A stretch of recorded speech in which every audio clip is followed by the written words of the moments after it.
panel tackles some of the biggest topics hitting the headlines.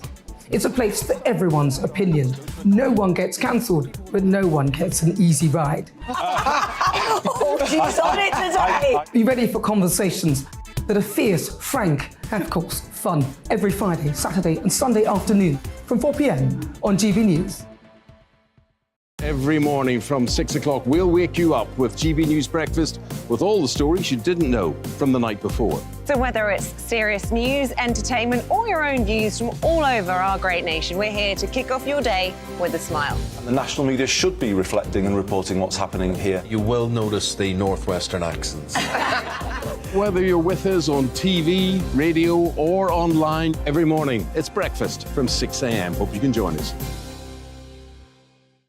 Every Saturday at 2 o'clock, join me, Darren Grimes, for Real Britain. I'm not afraid to give you a platform and say it how it is. Come on, make the case. Something like this is very, very important to people. And we're always up for a laugh on this show. God, honestly, you'd think there were no problems in the world. Real Britain, every Saturday on GB News. On the Mark Steyn Show, we cover the stories a lot of people are scared even to mention. The stuff that really matters with some of the world's biggest thinkers. Now is his opportunity to kind of take the steering wheel of history. Break away from the flop at 8 o'clock on GB News with the Mark Steyn Show. We are GB News. And we'd like to say thank you To each and every one of you for helping our great nation Find its voice. We're absolutely everywhere. across England, Scotland, Wales, and Northern Ireland. On TV, On radio and online. We're proud to be The People's Channel. Britain's news channel.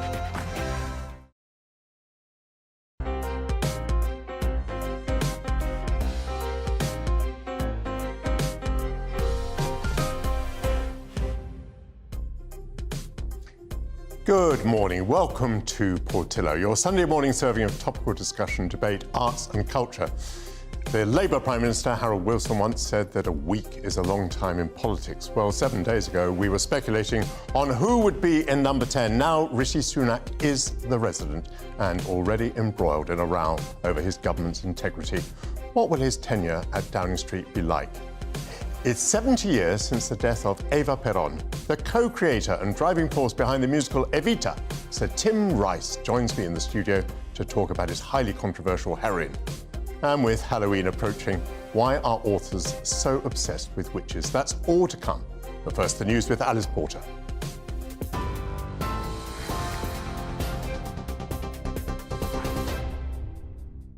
Good morning. It's just gone 10 o'clock. I'm Alice Porter in the GB newsroom.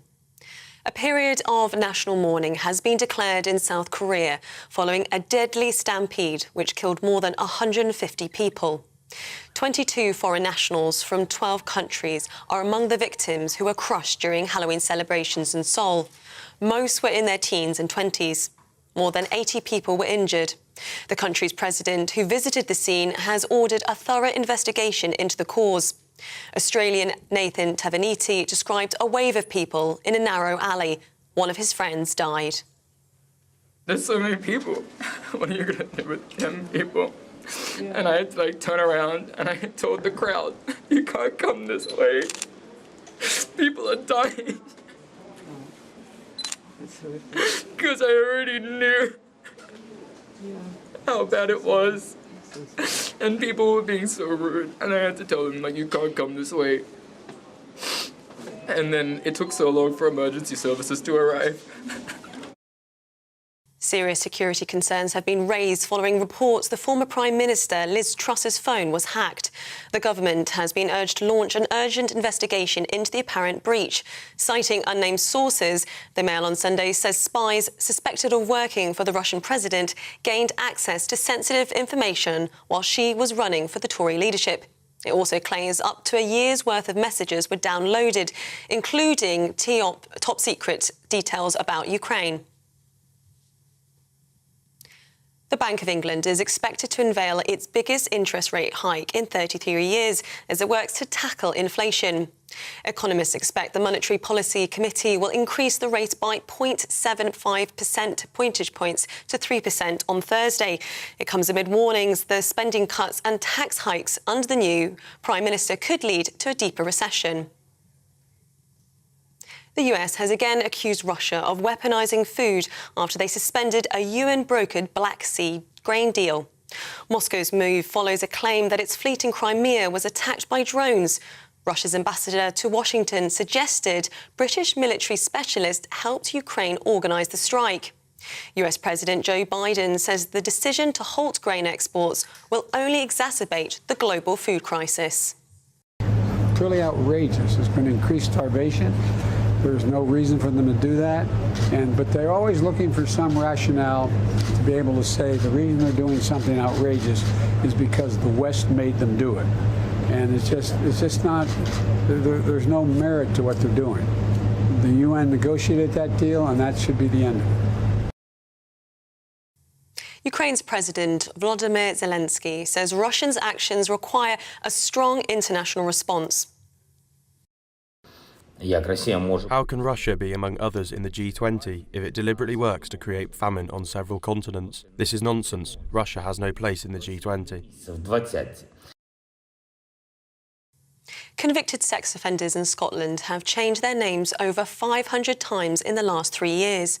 A Freedom of Information request by the Scottish Conservatives found Police Scotland received 521 notifications of identity changes since 2019.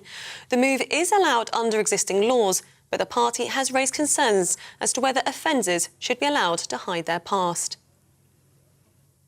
This is GB News. We'll bring you more news as it happens. Now it's back to Portillo.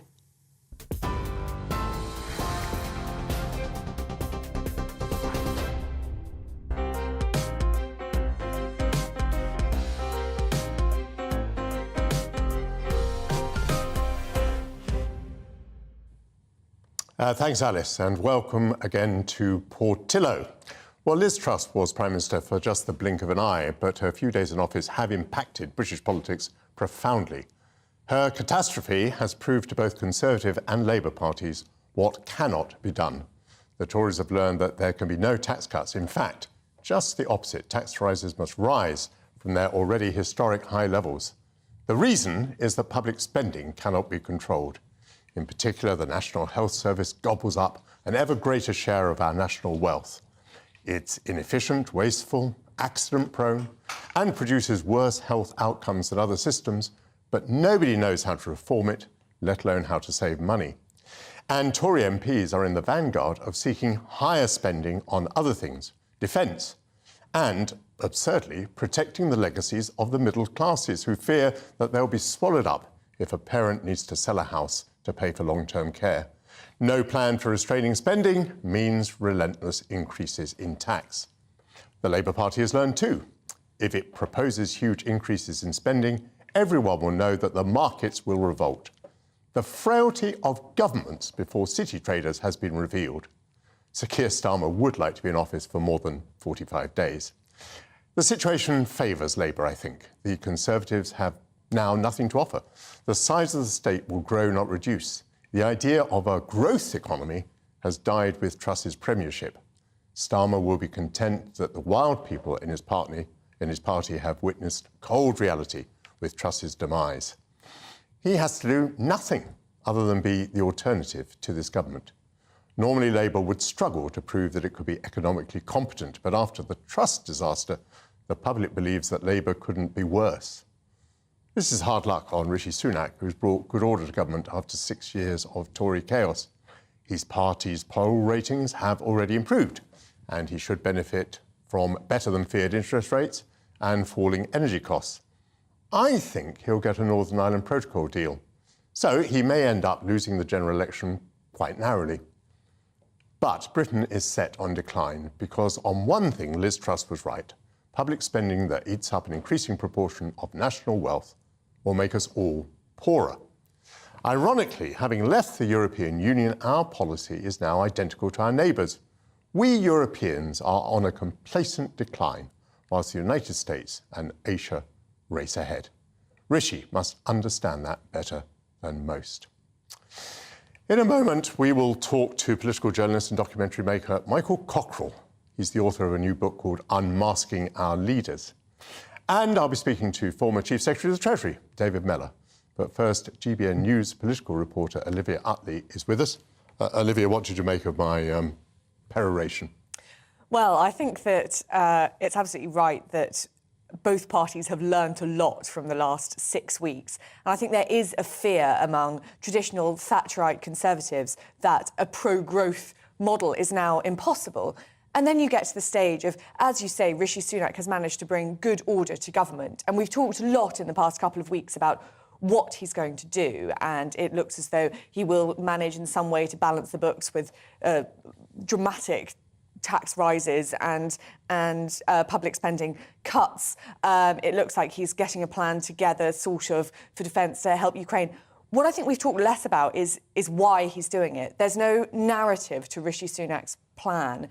Liz Truss, although the conventional wisdom at least has it that she did too much too soon, had a goal. She thought that no one would vote Conservative. Conservatives represent a small state and low taxes, and she had to do everything she could to get the Conservative Party there. There's a reason for voting Conservative.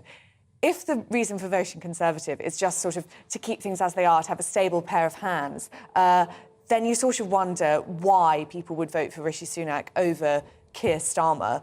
And I think that's probably the danger that Rishi Sunak's going to get himself into. Without serious supply-side reforms, as Liz Truss talked about, and they've already been shelved, fracking, for example, it's very difficult to see a sort of small-state, high-growth, conservative model of the economy emerging.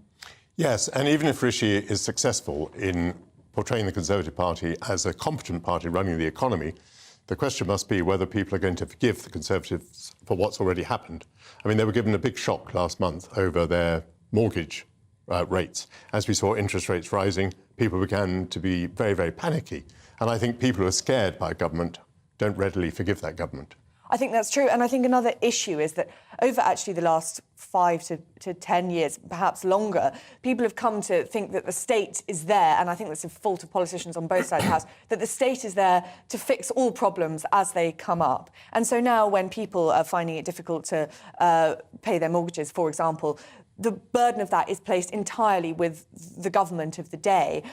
Very little recognition is given to the fact that there are huge global factors underlining the position that we're in at the moment. And this idea that politicians must step in immediately when people are sort of in trouble has got so widespread that it's almost hard to see any other way. So I think that one problem that Rishi Sunak and his government has is that no politician really has made it clear that the problems we're facing are deeply entrenched because of global factors and because of systems which have been struggling for years, such as the NHS.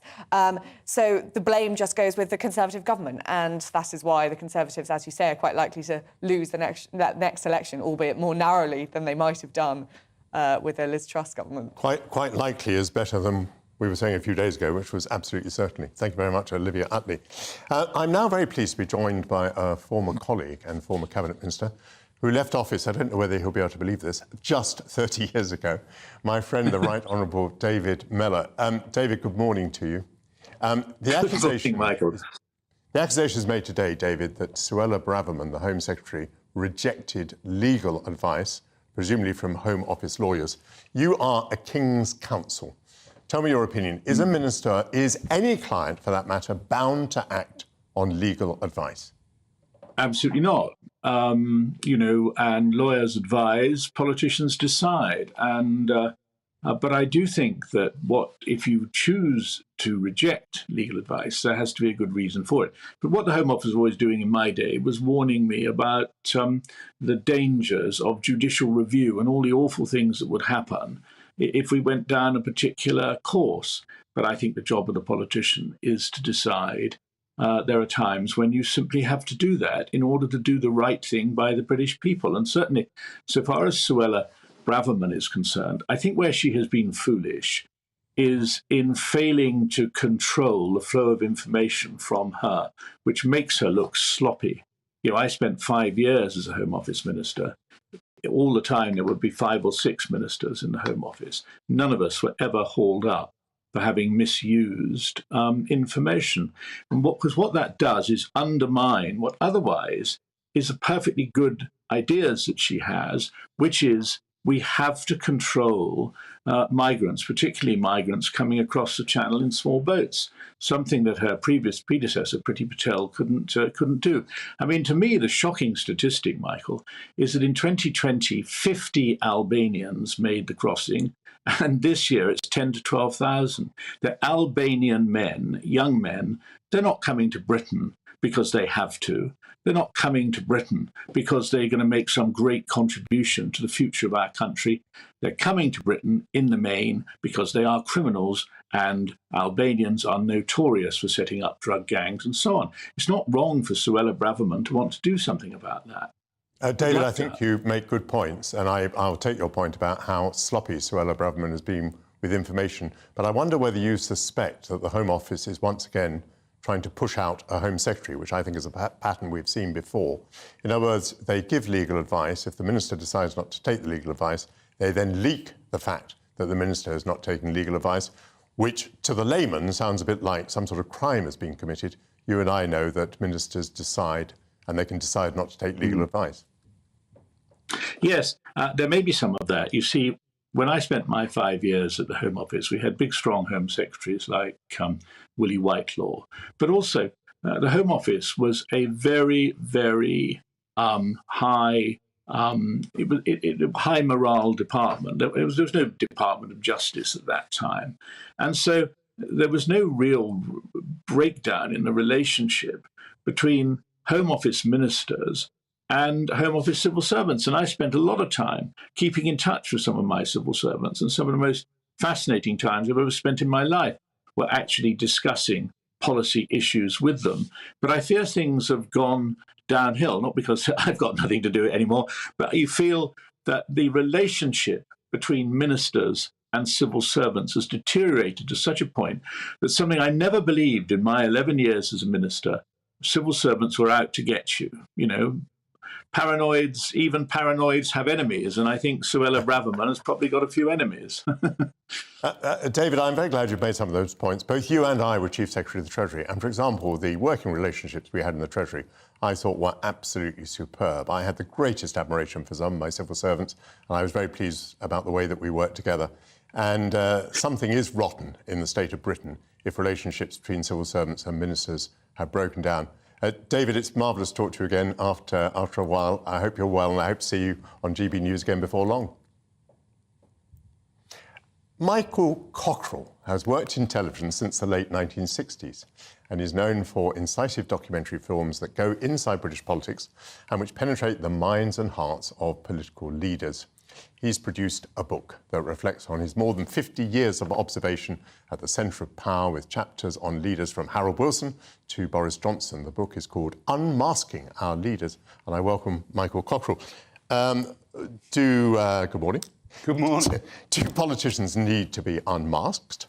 Oh, yeah. I mean, I think all politicians, and of course you would remember this from your days as a politician, spend much of their life concerned about the media, concerned about their media image, polishing their image. I feel that much of my life has been spent scratching the varnish off.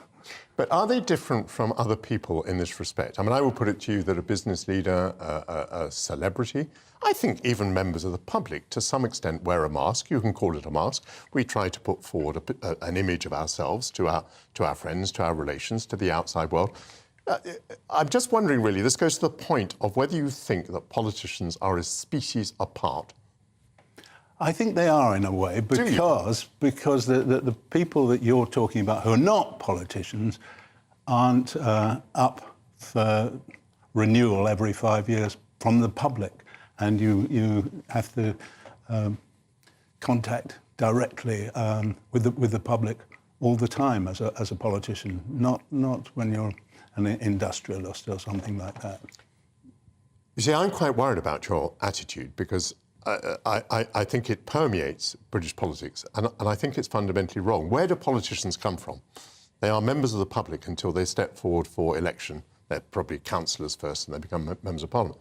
They're not a different species. They're members of the public. And our democracy entirely depends upon the willingness of people who are ordinary people, whatever that means, to become one day politicians. And in a sense, they'll go on being themselves and they'll go on being ordinary. And It might have happened to you, I think. There's a photograph of you in your book with, I think it's the Fabian Society cricket team, and you're surrounded by very eminent Labour politicians of the day. This is quite some time ago. I was 14 at the time. You were 14. Yes. And it kind of led me to believe, well, Michael Cockerell might easily have become a politician. Alistair Stewart, who's on this programme, he might easily have become a politician, but no, he became a journalist. Is that right about you, by the way? Might you have been? I don't think I would have liked to be a politician. I think over the years, making films about politicians and finding out what's going on behind the scenes, almost always it's more complicated and more...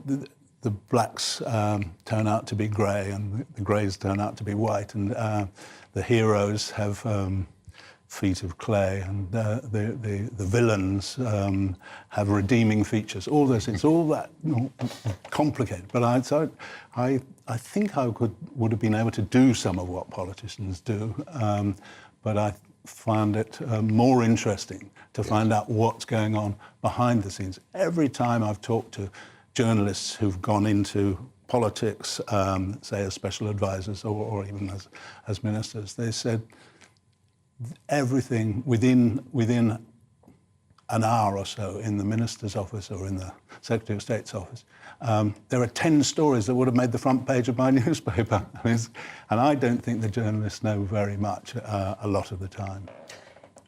I'm happier with the way you're speaking now about whites and greys and blacks, because, I mean, this is very much my view. I don't know whether you're one of these people who think that politics is full of villains. I think politics is very representative of society. So it probably has about 10% villains, 10% saints, and a lot of kind of very muddled people in the middle. It seems to be rather perfectly representative of broader society. Discuss. I don't think that's right. No? In the sense, because what politicians are doing affect the lives of everyone, especially as we've seen, with Ms. Truss, then they have to be different people because of the effects they can have all the time, and they have to be as straight as they possibly can. Obviously, for security and other reasons, you can't tell us everything, but you shouldn't dissemble. You shouldn't give out an impression which is completely contrary to what you're saying behind the scenes. No, not completely contrary, but politics requires ambiguity. And I like to say that I don't think politics is very different from other human activities. So even if you had a golf club, if you have a management board of a golf club, these people have to decide on policies. And once they've decided on a policy, they can't all go out and say a different thing. Otherwise, there ceases to be a management board. The cabinet is just the same. Of course, nobody in the cabinet believes what he or she is saying, because what they're saying is what they've agreed with 20 other people is a common position. It's not, if I were in the cabinet, it's not my position, it's what I've agreed with other people. So, of course, I sound as I'm hedging a bit, but for the sake of good order, for the sake of leading the country, we have arrived at an agreed position, and we're going to stick to that as best we can. So you say what has been agreed, and that's what you have to do in the theoretical rules of the cabinet. And then you go away and on your private mobile phone, you ring up the editor, political editor of The Sun or the Daily Telegraph or whatever it is. Well, that is outrageous. But it happens a lot, and I think more than it ever did before. Really? Well, in terms of the outlets you can go to and the ease of communication that you're going to have, yes, I think so. OK, I'm going to pursue your sort of different species theory a little bit further and say that if you were right that the politicians are sort of a different species, or at least that they change when they get into office, how is it that so many people who become Prime Minister have been absolutely unsuited for it? I mean, I would say to you, I think Gordon Brown was unsuited, Liz Truss was unsuited, Boris Johnson, Theresa May. I would also argue John Major, who was my Prime Minister, and I only mean in the sense that John Major never appeared for one moment to be happy in the job, never. It was mainly because you and your friends were scheming against him. Well, we had disagreements, that's perfectly true. But I mean, there will be scheming. You have he to... called you and the others the bastards. Well, there is ambiguity about who the bastards were, but yes, I take that. And by the way, I don't think that's a terribly proper thing for a Prime Minister to do either. But well, he didn't realise that he was in a TV studio. He thought he was off camera. He did. And it was recorded. But that's what I mean. When we hear the reality, it's often miles from what they're saying. We're a nest of birds all singing in harmony. Do you mind going back to my question, though? How is it, sorry, if you think that they're a different breed of people, how is it that so many of them get to the very top position, are unsuited for that position? Because they've become very skilled at projecting their image. I mean, Liz Truss managed brilliantly in one way. She was the only one who stayed from David Cameron's government through every other government until she became Prime Minister. Almost all the rest of them were defenestrated, resigned, sacked because of some sexual scandal. But she was there, and she was brilliant at making photo opportunities that made her look like Mrs. Thatcher in a tank and wearing royal blue and all that kind of stuff. And no one really knew very much about her when she became Unfortunately, there is a tendency amongst women who are Conservative and happen to be Prime Minister to think that they're Margaret Thatcher. But I'm afraid those two things doesn't make them Margaret Thatcher. I've read your book, which I've enjoyed very much. So let's just plug your book for a moment, which is called Unmasking. You can hold it up. Yeah, we can hold it up, exactly so. I enjoyed it very much, and I got the impression, I might be wrong, that the person you liked most, or perhaps respected most, was Dennis Healey, and the person you found most intriguing was Boris Johnson. Am I wide of the mark? I think I found Enoch Powell one of the most fascinating figures that I made a film about. I'm not sure that people think I was sort of affectionate to Dennis Healey. He was an old rogue. I didn't. But he did invent the line that every politician needs to have a hinterland. And he did have a vast hinterland. If anything, I was probably softer on Roy Jenkins than yes, you're very affectionate towards him. I remember. You like the carrot-swilling intellectual. and also the way he couldn't pronounce his R's. I remember in the 1976 referendum, 75 referendum as to whether we should stay in what was then called the Common Market. Harold Wilson had given his cabinet leave. They could all campaign against each other. And I did an interview with Jenkins at the time. He was leading the stay-in campaign. And I said, and he like Lord Salisbury, he couldn't pronounce his R's. And I said, how damaging do you think the referendum campaign is going to be for the unity of the Labour cabinet? Because you and Tony Benn, for instance, are at daggers drawn. And he said, I really do hope that this whole referendum campaign can be conducted without any wank on either side. I think it was a word he didn't really know. That's brilliant. Michael Cockerell, congratulations on the book. Congratulations on your career. It's been an extraordinary career. And thank you very much for coming in here today. And would you very kindly say hello to your wife, Anna Lloyd, from me? I will indeed. Fond memories of making films with her. So thanks to David Mellor, Michael Cockerell and Olivia Uppy. Coming up, they were highly motivated, hugely courageous, and most of all, they were unconventional. A new drama about the SAS during the Second World War airs later today. But was the truth stranger than fiction? That's after the break.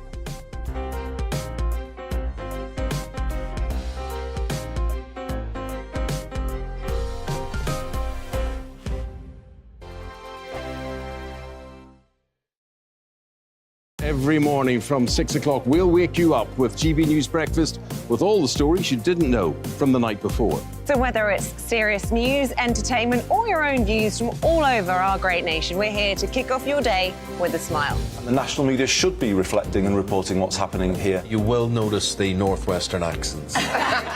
Whether you're with us on TV, radio, or online, every morning, it's breakfast from 6 a.m. Hope you can join us. I'm Dan Wootton. Join me Monday to Thursday from 9 to 11 for the feistiest and most fun news debate on TV, where free speech reigns. I'll bring you a sharp take on the day's biggest stories, bombshell newsmaker interviews, and A-list guests. And I guarantee you, no spin, no bias, no censorship, and no reason to go to bed. That's Dan Wootton Tonight, Monday to Thursdays from 9 on GB News. Hello, I'm Simon Evans. Join me on GB News for Headliners at 11 p.m, where I'll be joined by two of the country's top comedians as we take a look at tomorrow's newspapers tonight. If it's a big story, we'll be covering it, I guarantee, but we'll also have some fun along the way. That's GB News Headliners at 11 p.m. We won't put you to sleep, unlike some of the other paper review shows out there. So join us, 11 p.m, 7 nights a week. Hello there, it's Eamon Holmes here from Breakfast on GB News. We're not just on your television and your screens, you know. We're on DAB plus digital radio, so you can listen to your favourite shows on the move. If you've not yet listened to GB News Radio, it's very simple. We're on your radio player and TuneIn apps, on your smart speaker, phone or tablet, or online at gbnews.uk. Take us with you wherever you go. GB News Radio. You never have to miss a moment of the People's Channel.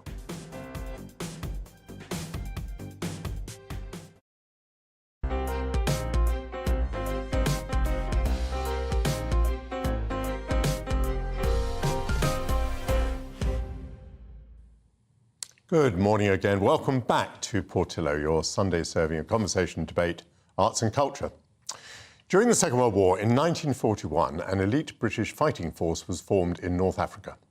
Recognising the need to engage the enemy in an unconventional way, David Stirling recruited highly motivated, brave men to work in small teams. What became the SAS was born.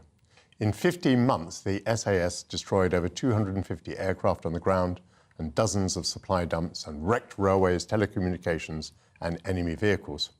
Field Marshal Bernard Montgomery describes Stirling as mad, quite mad. A new series on BBC iPlayer starts this evening, written by the creator of Peaky Blinders, Stephen Knight. When researching it, he found the truth so outlandish, he says that he had to tone it down for the screen. Here's a clip where David Stirling and Paddy Mayne, played by Connor Swindles and Jack O'Connell, begin to create the concept of an elite fighting force. No one has ever parachuted in the desert before. Not ever. When a vulture spreads its wings out there, it goes up, not down.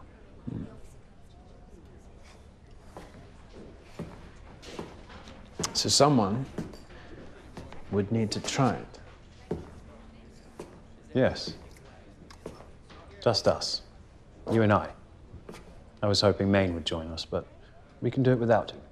We prove it can be done, and we prove to each other that we are committed. No one to stand us down. No one to stand us down. What should we call ourselves? So you're in? Stirling, are you in? You stole the parachutes. I was still in an aeroplane.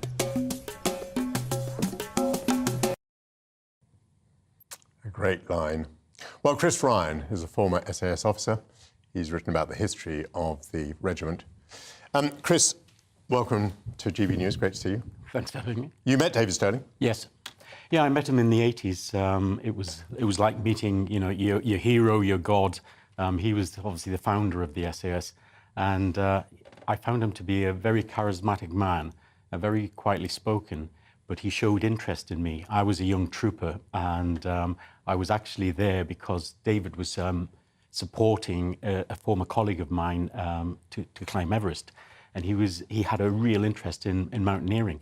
Now, I wanted to ask him about how he formed the SAS, and all he wanted to do was talk about climbing. He knew that I was heading off to Germany to do an Alpine Guides course. So yeah, sadly, the half an hour with him was just a conversation about rock climbing. Yeah, David Stirling had wanted to climb Everest before all these events. Yeah. So back in the 1930s, he was a Scottish aristocrat. He was obviously very used to the hills of his home territory. He was a great hill walker and became a great climber. Do you know much about these early operations? I mean, I get the impression that the daring-do involved was, I mean, verging on the irresponsible. The first mission that they operated in North Africa led to massive casualties. I mean, I think the vast majority of the group that went out there was lost either to death, injury, or capture by the enemy. How would you reflect on that spirit? I mean, that level of courage? Well, actually, history has a way of repeating itself. On that first mission you mentioned, the guys were given a choice. They were to go in via aircraft, parachute in, but there was a storm brewing. The Met check basically came back that the winds were in excess of 30 miles an hour. You can just not do that on a static lying parachute. But Sterling knew if they didn't go, their unit would be disbanded. So the guys had a choice: stop, be disbanded, or go in. They went in, 60 plus men, and 21 came out. Now, I've spoken to several of the guys that were on that operation, and it came down to one chap had a broken back, other guys had broken legs, and they just had to shake hands and say goodbye, knowing their colleagues were going to die. Now, out of the 21 that got back to base, you would think, you know, that would be it, it was settled. Sterling then knew that he was RVing with the long-range desert group that had Land Rovers, so he then thought, if they can come there to pick us up, they can take us onto site. And they turned around immediately and went back onto them sites and blew up countless aircraft. These men were at the cutting edge of, you know, starting something. You know, they are the founding fathers of the SAS, and very brave man and very matter-of-fact about death. Obviously, we have to think about where Great Britain was. Dunkirk had happened the year before, Battle of Britain had been fought. So the country was on its knees, and these men, I think, were motivated to actually stop the Nazis expanding. Let's have another clip from the programme. All right, good luck.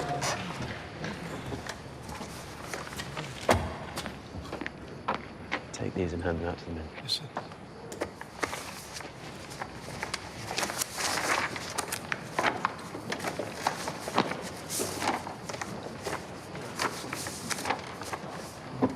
Gentlemen, what you have before you is a very important document which will inform every aspect of your service with your new regiment.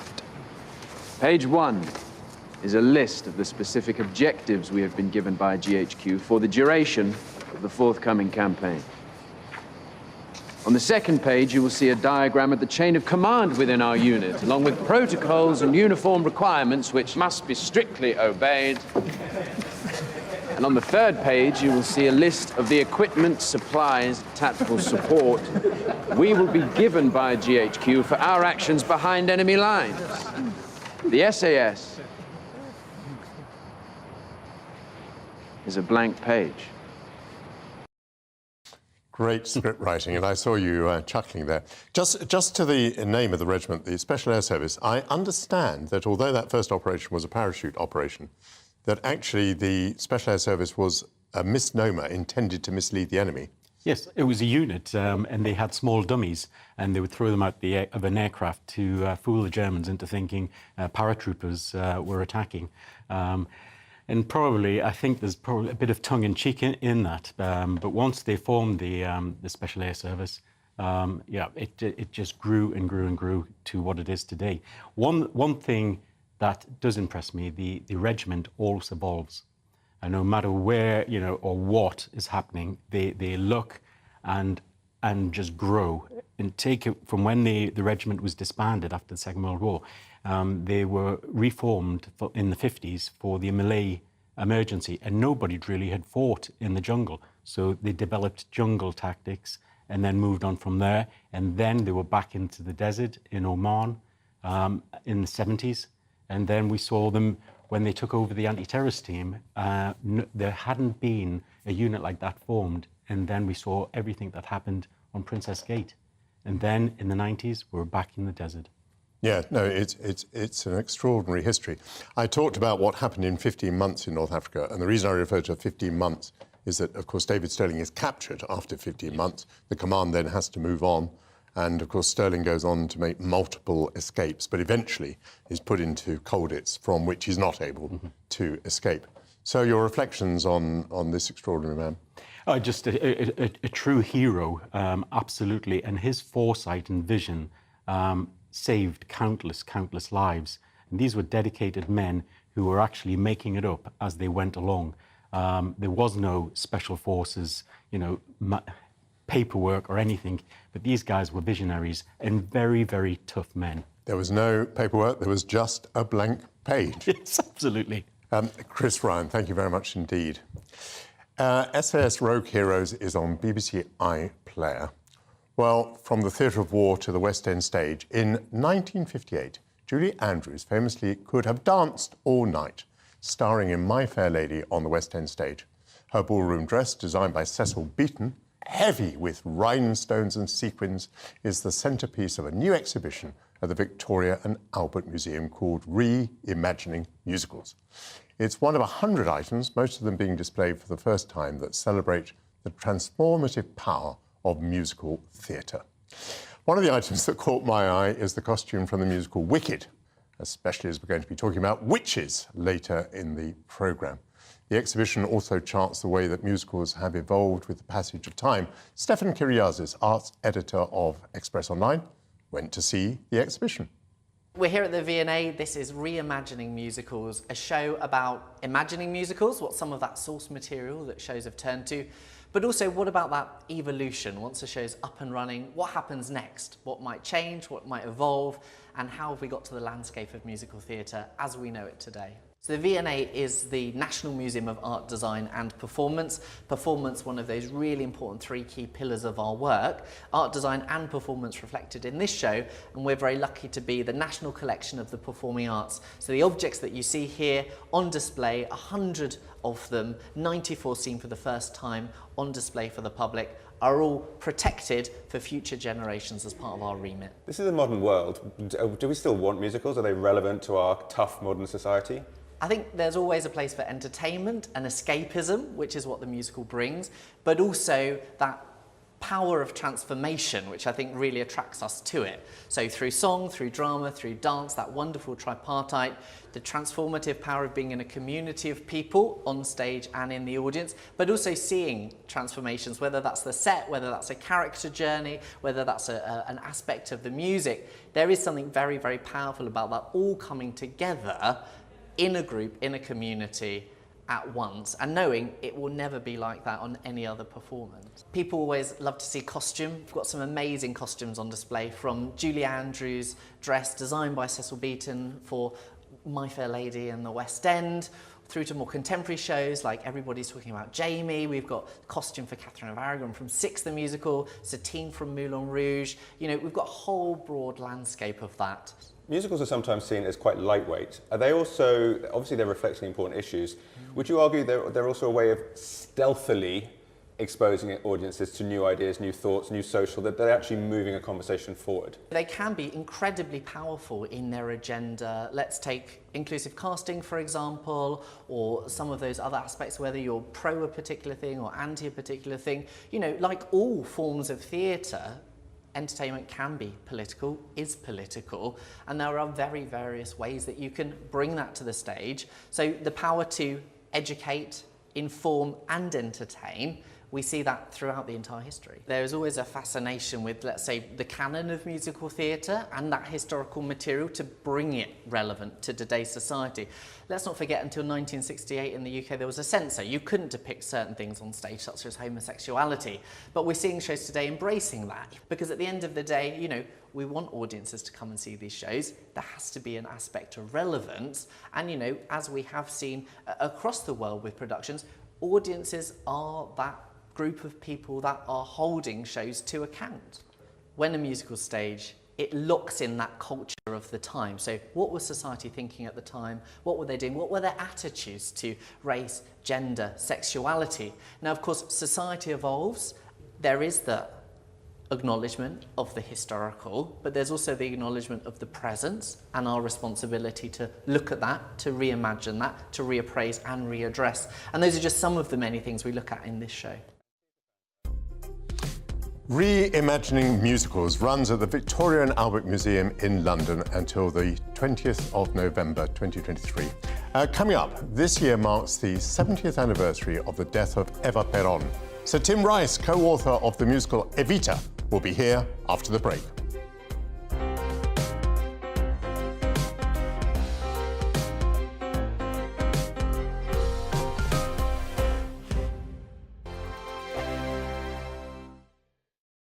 Weekday afternoons on GB News, we've got the whole of the UK covered. From 12 to 3, it's GB News Day with me, Mark Longhurst. And me, Gloria Di Piero. You'll get the very latest on everything that's been going on across our great nation. And from 3 till 6, watch out for GB News Live with me, Patrick Christys. I'm not here to mess around. With all the biggest topics and guests, you will always be up to date. GB News Day and GB News Live from 12 p.m. Only on GB News. The People's Channel, Britain's news channel.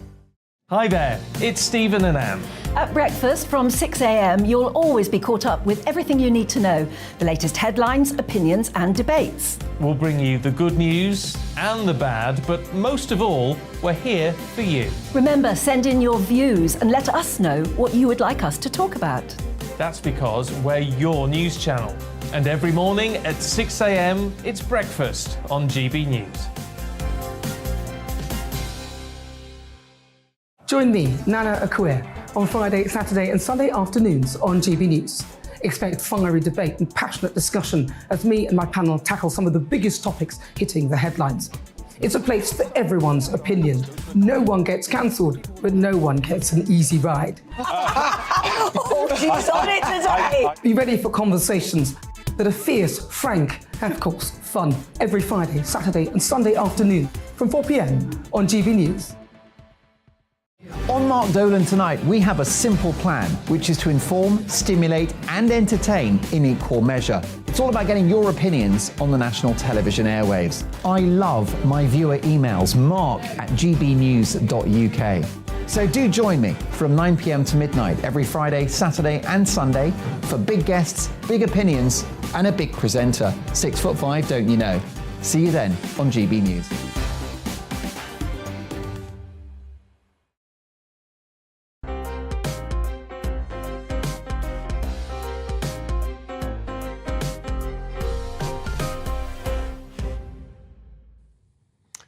Welcome back to Portillo. This year marks 70 years since the death of Eva Perón from cancer, aged just 33. She was the glamorous wife of Argentine President Juan Domingo Perón, and she had risen from poverty through fame as an actress to become a huge political force alongside her husband. She was given a state funeral and is still revered in Argentina. In the 1970s, Tim Rice became fascinated by her and worked out the concept for a musical, which would become the smash hit Evita with music by Andrew Lloyd Webber. One commentator wrote this: Evita Perón symbolizes certain naive but effective beliefs, the hope for a better world, a life sacrificed on the altar of the disinherited, the humiliated, and the poor of the earth. They are myths which somehow reproduce the image of Christ. Well, was that the attraction to the writers? Sir Tim is with me now. Lovely to see you. Good morning. Very nice to be here. You've probably told the story many, many times before, but tell me how you first thought of writing about Evita. Well, I first heard of Eva Perón when I was about 9, because she was on the Argentine stamps, and the Argentine stamps featuring an attractive woman. It was quite unusual in those days to have any country doing that. And I kind of forgot about her for the next 20 years, or not quite 20, 15 years. And then I heard a radio program about her by chance on Radio 4. And I suddenly thought, Eva Perón, I know a little bit about her. Nobody knew anything about her in this country as far as I could see at that time. And the more I listened to the program, I listened to the repeat, because I only caught the end of it in my car. And I then got hold of a TV documentary about her and tried to research as much as I could. And the more I researched, the more I became fascinated by this woman who, as you described, was a working class, illegitimate daughter of a working class family, and rose to become the most powerful woman in Argentina. And it's an amazing story. And she died aged only 33, and as you say, is still revered. So it had all the ingredients, really. Well, yes and no. I mean, this is where your genius is, because you've said that no one had heard of her, meaning no one in Europe and no one particularly in the United States, where your musical was likely to play and be popular.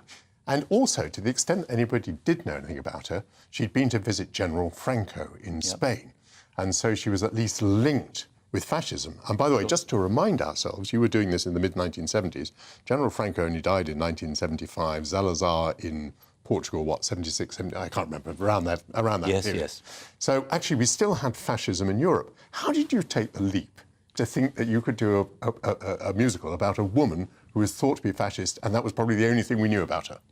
Well, we were criticised before we'd even let the show loose on the world for writing about something that nobody knew anything about, whereas that was why it would not work. And our previous show, Jesus Christ Superstar, we were criticised because everybody knew the story, so therefore that wouldn't work. So the answer is, if you've got a good story and if you tell it reasonably well, and I think 40 years later I can claim we did tell it quite well, and of course I was well aware of her murky side, as well as her saintly side, if you like, seen from the Argentine point of view. But that, again, was of enormous appeal. You had two sides of the argument, and as playwrights considerably greater than I have said, if you can... I mean, the great thing about writing a play or a musical is that you can present both sides of the argument. And that's what we were able to do using the character of Che Guevara, who I discovered, having started work on Evita, was also Argentine. I thought he was Cuban. I mean, my own knowledge of Latin American history wasn't great until I began researching. And it's so true that hardly anybody in Great Britain, certainly, perhaps a bit in Spain, obviously, but very few people in Great Britain knew anything about Eva Perón at all. So they didn't think of her as a fascist or anything. But the fascism, I mean, Perón claimed to try and steer a way between fascism and communism. He, called it the third way, and it didn't really work. He ended up, I mean, once Ava went, he only lasted another 2 or 3 years before he was thrown out, although he did come back briefly. What was your attitude to the truth? Was it important to you to tell the truth, or did you think, this is a musical, this person is dead, we don't need to tell exactly the truth? What was your attitude to that? Well, I think I was trying to be truthful. But of course, with someone like Eva Perón, what is truth? As Pontius Pilate said in our other show. I mean, everybody, we all have truths. The question is your truth the same as my truth? And I'm very much torn between being a fan of Eva Perón and thinking she was an extremely murky person. There were certainly What was the murkiness, by the way? Because we've heard about the good side of her. Yes, I mean, the fact that people tended to disappear. But and anybody who opposed Perón and the way that he marshalled the workers against the so-called aristocracy ruling classes. But I don't think at the time when Eva was alive, I don't think that they were any worse than the average dictator. I mean, the thing about Eva Perón was that she was glamorous as well, and I think she was a big factor in the huge attraction of Peronism. I mean, clearly she was. I remember the first question I was ever asked about Evita in the interview was, haven't you written, how can you glamorize this unpleasant woman? And I said, well, the fact that she was glamorous is the story. If she was not glamorous, it would not be as interesting a story as it is. She was very much a political figure, but that was dwarfed by her incredible personal appeal. And she played her cards very cleverly. She aimed at the class from which she kept saying, I came from this class, I'm wearing these jewels for you. I mean, it was dishonest, but at the same time, in a way, truthful. I mean... May I persist with the theme of truth? I wonder how you react to other works of fictionalised history that you see. Very controversial at the moment is the new series of The Crown.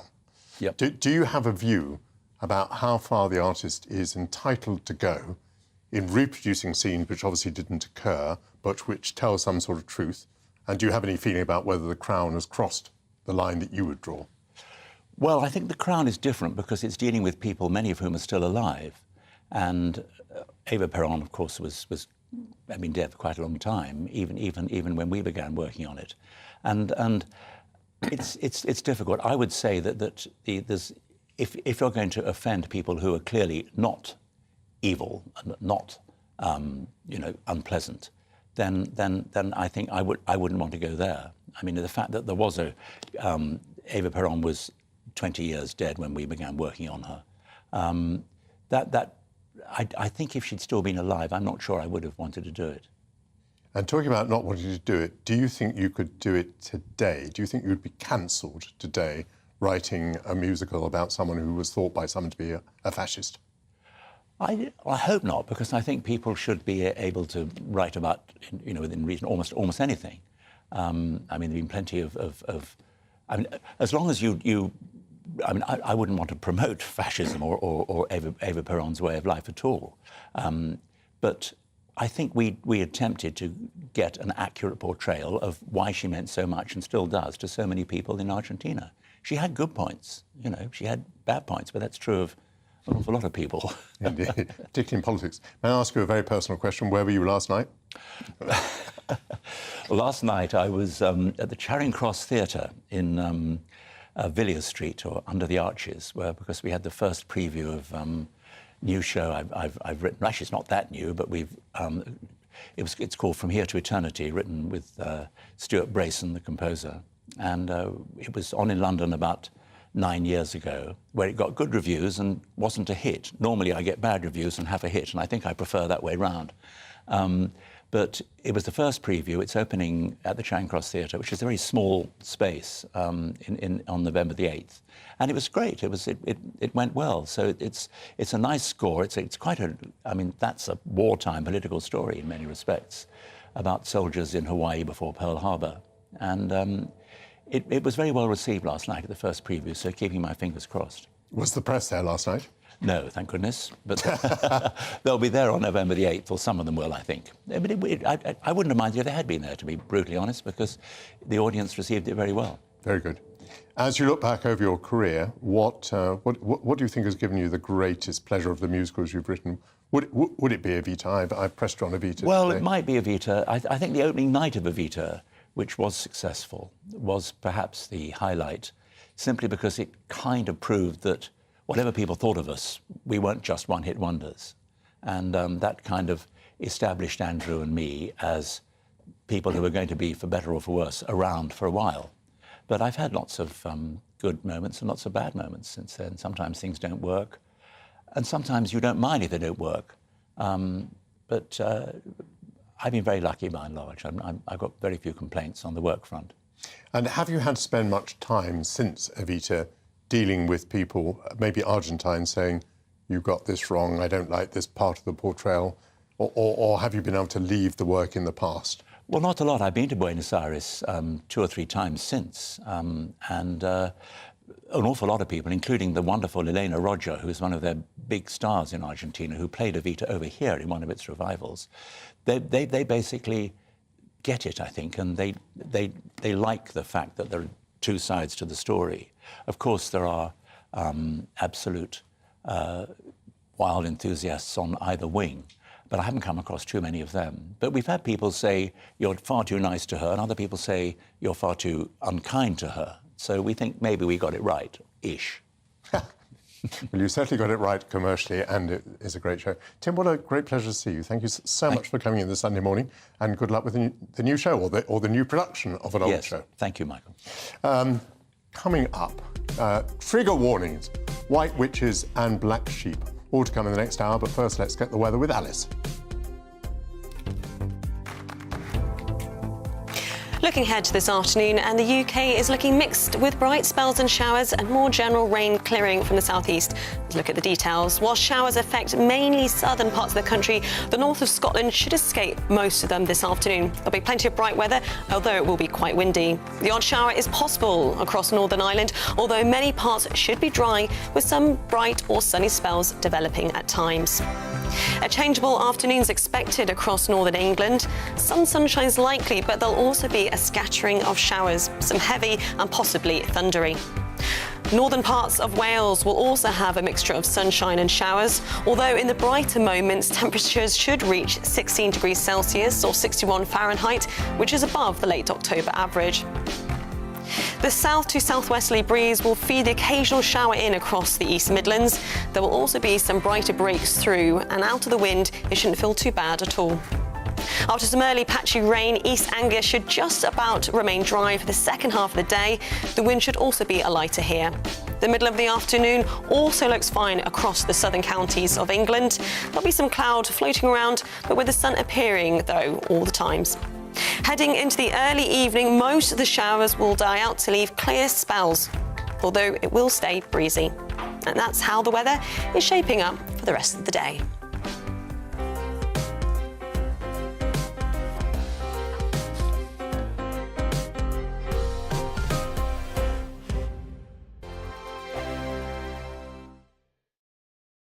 Join my show Farage, 7 p.m. till 8 p.m. Monday through Thursday. And there you will get opinion, analysis, debate, and I'll cover stories that nobody else dares to touch. You've been cancelled. Join the club. Oh, my goodness me. And then for the last 15 minutes, talking pints. We're over a drink. We have a civilised conversation with someone. We very often disagree, but we do it in a grown-up way. Come and join me on Farage. We are GB News. And we'd like to say thank you to each and every one of you for helping our great nation find its voice. We're absolutely everywhere. Across England, Scotland, Wales and Northern Ireland. On TV, on radio and online. We're proud to be the People's Channel, Britain's news channel. On the Mark Steyn Show, we cover the stories a lot of people are scared even to mention. The stuff that really matters with some of the world's biggest thinkers. Now is his opportunity to kind of take the steering wheel of history. Break away from the flock at 8 o'clock on GB News with the Mark Steyn Show. Every Saturday at 2 o'clock, join me, Darren Grimes, for Real Britain. I'm not afraid to give you a platform and say it how it is. Come on, make the case. Something like this is very, very important to people. And we're always up for a laugh on this show. God, honestly, you'd think there were no problems in the world. Real Britain, every Saturday on GB News. Hello, I'm Michelle Dewberry, and you can join me every weekday 6 till 7 on Jubes and Kerr. Me and my panel will get stuck right into the day's events, and I can tell you, in fact, I can warn you, expect some robust debate, some strong opinions and perspectives from both sides of the fence. It's about you at home as well. I love to read out all of your comments, or at least as many as I can. So join me, Michelle Dewberry, Monday to Friday, 6 till 7 on Jubes and Kerr.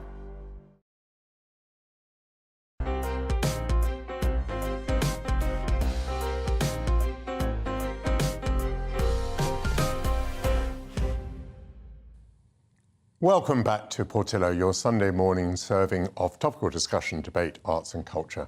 Coming up, safeguarding students. Should classic literature have a trigger warning if it contains depictions of poverty that might upset young minds? And staying with literature as All Hallows Eve approaches, from the Wicked Witch in The Wizard of Oz to Professor McGonagall in Harry Potter, why are we so obsessed with witches? And we meet the black sheep of the brewing world. But first, the news with Alice Porter.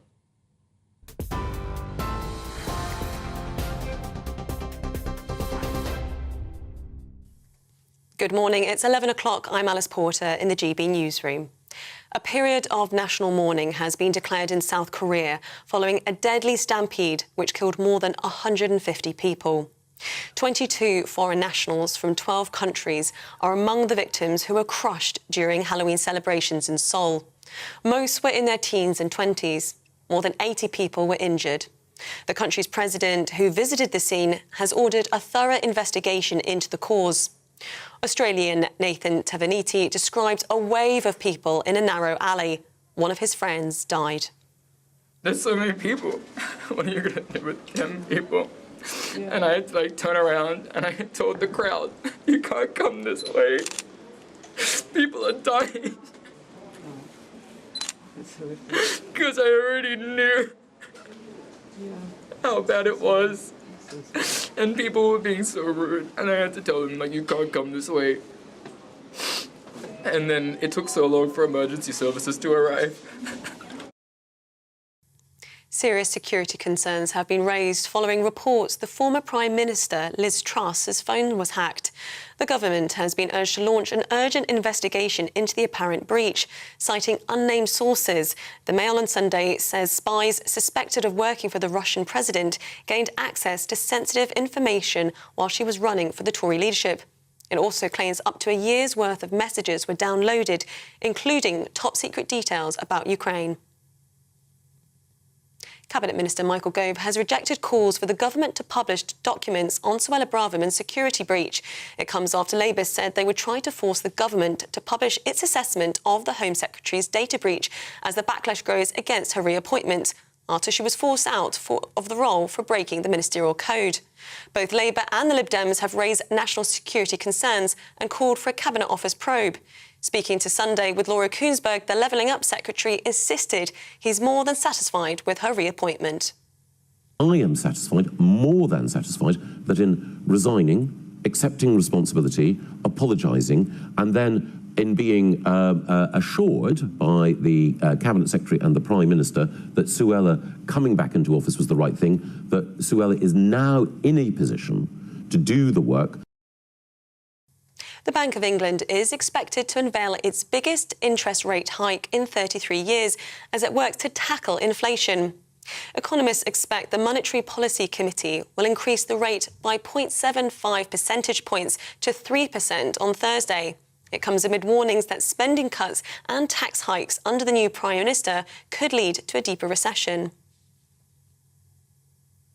The US has again accused Russia of weaponizing food after they suspended a UN-brokered Black Sea grain deal. Moscow's move follows a claim that its fleet in Crimea was attacked by drones. Russia's ambassador to Washington suggested British military specialists helped Ukraine organise the strike. US President Joe Biden says the decision to halt grain exports will only exacerbate the global food crisis. Truly outrageous. It's going to increase starvation. There's no reason for them to do that. But they're always looking for some rationale to be able to say the reason they're doing something outrageous is because the West made them do it. And it's just not, there's no merit to what they're doing. The UN negotiated that deal, and that should be the end of it.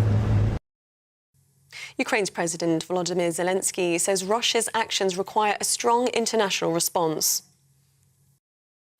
How can Russia be among others in the G20 if it deliberately works to create famine on several continents? This is nonsense. Russia has no place in the G20.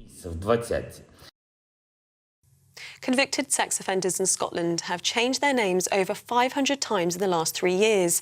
The Scottish Conservatives acquired the figures after submitting a Freedom of Information request. While the move is allowed under existing laws, concerns have been raised about offenders hiding their past.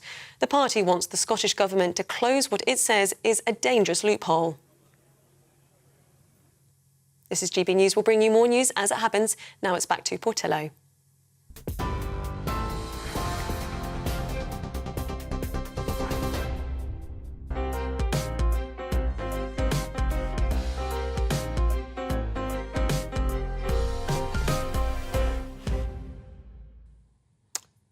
Thank you, Alice. Welcome back. In 1848, the same year that Marx and Engels produced the Communist Manifesto, Elizabeth Gaskell published Mary Barton. Gaskell, like Engels, had studied the plight of the working classes in Manchester. She recorded, "I had always felt a deep sympathy with the careworn men who looked as if doomed to struggle through their lives in strange alternations between work and want. You may find it as puzzling as I do that academics at Warwick University have declared that the book is potentially upsetting for students. Their trigger warning alerts them to the novel's extreme classism. Warwick joins a long list of higher educational centres that have removed or made optional core texts, including Beowulf, the works of Thomas Hardy, Enlightenment philosophy, and some of Shakespeare's plays. Warwick says that individual departments and academics decide what warnings to give, and points out that less than 1% of the university's overall curriculum includes any content guidance. Joining me shortly in the studio will be Dr. Arif Ahmed, a philosophy professor who has railed against censorship of literature, and English literature student Charlie Bentley Astor. Charlie, great to see you. I don't know whether you are familiar with Mary Barton, but what's your reaction to this particular story? That it's not an uncommon one, for one. At my own university, there are trigger warnings on all our lectures. And I know certainly some academics who give out reading lists to their supervisees will put trigger warnings next to certain texts. I frankly find it quite infantilizing and demeaning. And any trigger warning robs the text of its potential to shock, because you're sort of pre-warned, oh, by the way, this death might be quite violent. And if you're aware that a character is going to die and two, it's going to be a grisly one, you're kind of going into it with, you've steeled yourself against its potential effects that it might have on you, and robs the writer of what they intended for the text as well. As I said a moment ago, Warwick claims that there are only warnings on 1% of texts. Which is your own institution? University of Cambridge. University of Cambridge.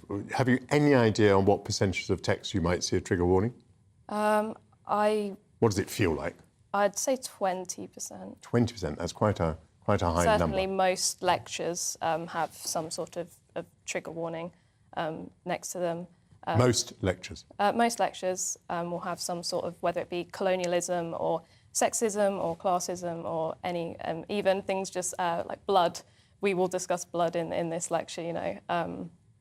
So it depends what kind of supervisor you get. Some supervisors are quite rigorous with providing trigger warnings, and others don't tend to bother. So for some academics, it will be definitely more like 20%. For some, it might be in that 1%.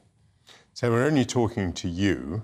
Are you able, quite dispassionately, to say what you think the bulk of your colleagues think of this? Do you know where opinion lies? What do they think about trigger warnings? Do they also find it, I think your word was, infantilizing? Yeah.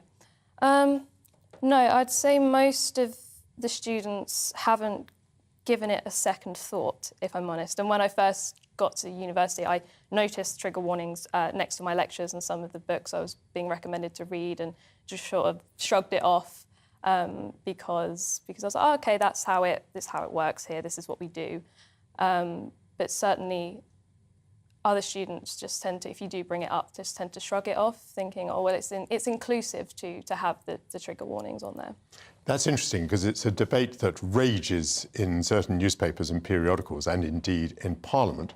But you say the people at whom it is directed scarcely debate it at all. Yeah, it's a non-topic in a way. Is it a non-topic because it's almost the same thing, but that it's a non-issue? So, I mean, who cares if these things appear? I mean, should we get used to it in the way that we get used to the certification of films, which we've always had and we will take for granted? So is it just something that is there, but we're entitled to ignore it? I think that's the way I've had to navigate doing the literature degree that I do, that I just see there's a little sort of triangle with an exclamation mark, and that's how they notify us in our course. And I just as soon as I see it, just glance over it. I don't want to know what the trigger warning is, because, like I said, it prepares me for something I don't want to be prepared for. I want to be shocked and challenged and all of these things. Do you make any exceptions? I mean, for example, the most obvious thing would be sexual violence. Do you think that students really ought to be warned about sexual violence in a text? It is difficult because it comes down to a person-by-person basis. And personally, for me, I've considered this matter as someone who's had PTSD in the past.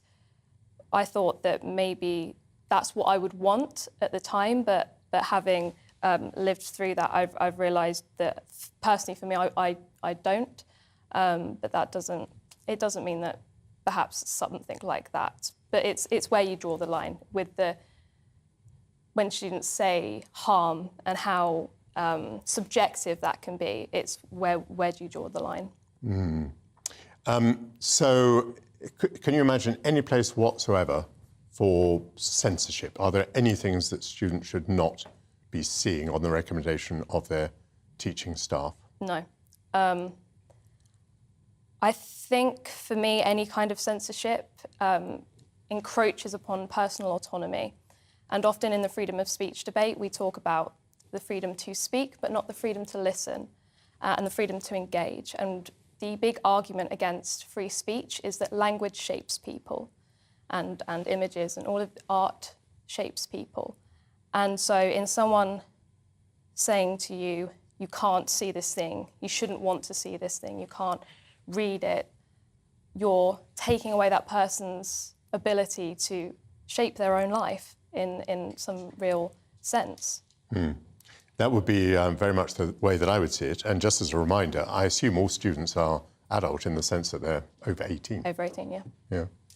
Arif Ahmed is here. Hello. Hi, good to meet you. We were talking initially about the trigger warning on Elizabeth Gaskell's Mary Barton, which is thought to be to show classism. I mean, actually, it's about poverty in Manchester in the middle of the 19th century.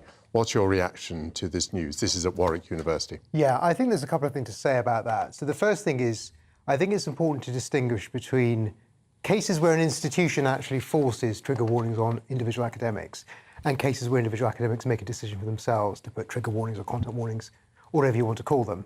And in some ways, I think the second kind of case is a bit more benign because it's an individual academic making a decision about a text that they think, make certain points which they think people ought to be warned about, and that's why they do it. So there's something, I think, less harmful about that. Having said that, one wonders what the useful point of it is, because when you think about what's the actual empirical evidence that trigger warnings do any good, it's not clear there is any. So you might wonder whether in some cases, I wouldn't want to talk about these individual lecturers, but you might wonder whether in some cases putting trigger warnings on something is really just a form of virtue signalling or an opportunity for virtue signalling, rather than meeting, for instance, the demands of the Equality Act or meeting some other requirement of the university. Does it matter in the end? I mean, the Daily Mail and GB News get very excited about these things, but does it matter in the end? There are lots of trigger warnings. Students probably ignore them. What do you think? Yeah, I think it can matter. So one reason why it can matter is from my own experience at my university. Sometimes universities, which is Cambridge University, so sometimes universities can encourage, and you wonder whether it will eventually be compulsion, staff to put trigger warnings, or content notes as they're now called, onto works which don't just signal specific things that might trigger memories of traumatic episodes, but something much more broad and general. So if you're being asked, for instance, to put a trigger warning on something if it contains transphobia, homophobia, Islamophobia, disparagement of religion, the first thing is you as an individual lecturer are being forced to make a political judgment about the work that you're setting. Those judgments will disagree, and you're going to be in trouble if you make the wrong judgment. So that, I think, is quasi-tyrannical, and I think that's probably the most worrying thing about it.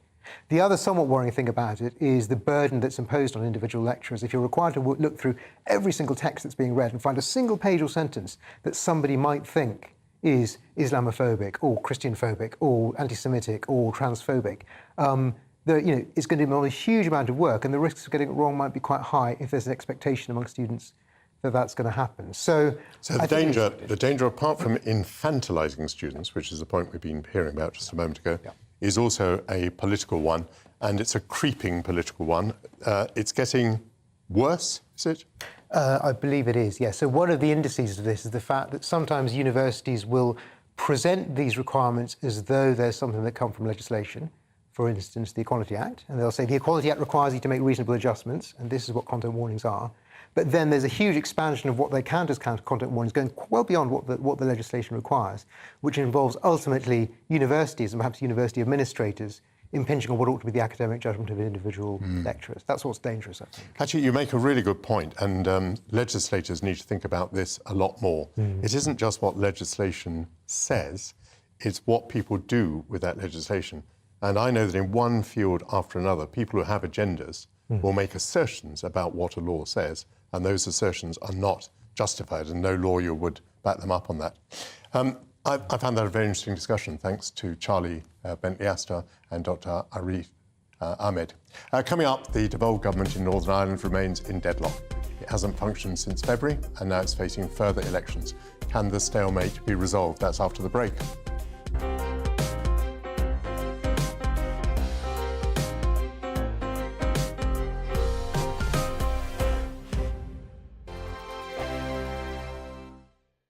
Every morning from 6 o'clock, we'll wake you up with GB News Breakfast with all the stories you didn't know from the night before. So whether it's serious news, entertainment, or your own views from all over our great nation, we're here to kick off your day with a smile. And the national media should be reflecting and reporting what's happening here. You will notice the northwestern accents. Whether you're with us on TV, radio, or online, every morning, it's breakfast from 6 a.m. Hope you can join us. I'm Dan Wootton. Join me Monday to Thursday from 9 to 11 for the feistiest and most fun news debate on TV, where free speech reigns. I'll bring you a sharp take on the day's biggest stories, bombshell newsmaker interviews, and A-list guests. And I guarantee you, no spin, no bias, no censorship, and no reason to go to bed. That's Dan Wootton Tonight, Monday to Thursdays from 9 on GB News.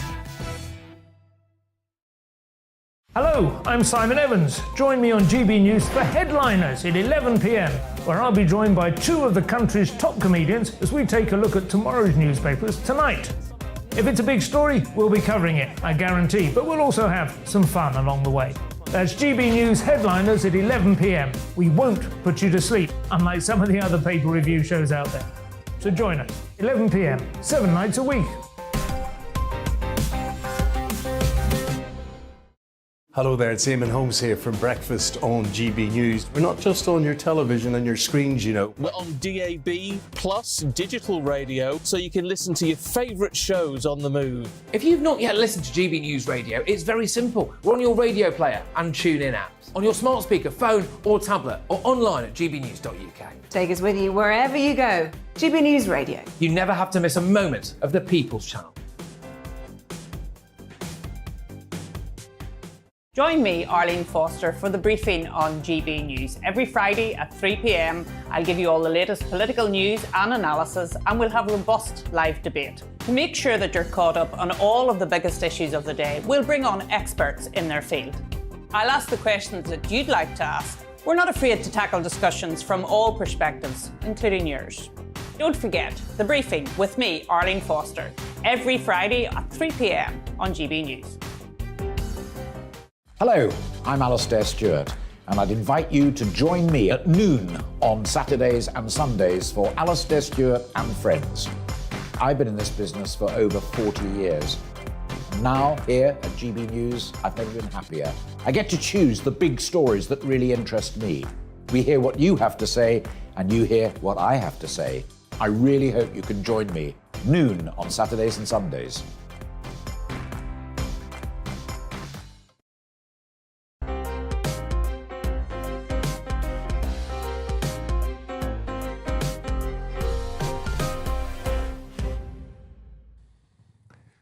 Welcome back. It's been a turbulent week in Northern Ireland. The Democratic Unionist Party continued to block the revival of the Executive and the Assembly in protest against the Northern Ireland Protocol. That protocol was agreed during Brexit negotiations between the European Union and the United Kingdom to ensure that there would be no new checks on goods crossing the border between Northern Ireland and the Republic of Ireland. It aims to avoid a hard border between the two to maintain the integrity of the European Union single market and to facilitate unfettered access for Northern Ireland goods into Great Britain. Unionists complain that it has introduced a border between Great Britain and Northern Ireland.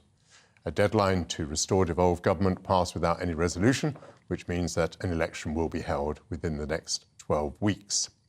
Ben Habib is a former Brexit MEP and is part of a group that has brought a legal action against the United Kingdom government to declare the Northern Ireland Protocol illegal. Welcome to GB News. Thank you. Great to see you. Good morning. Why would it be illegal?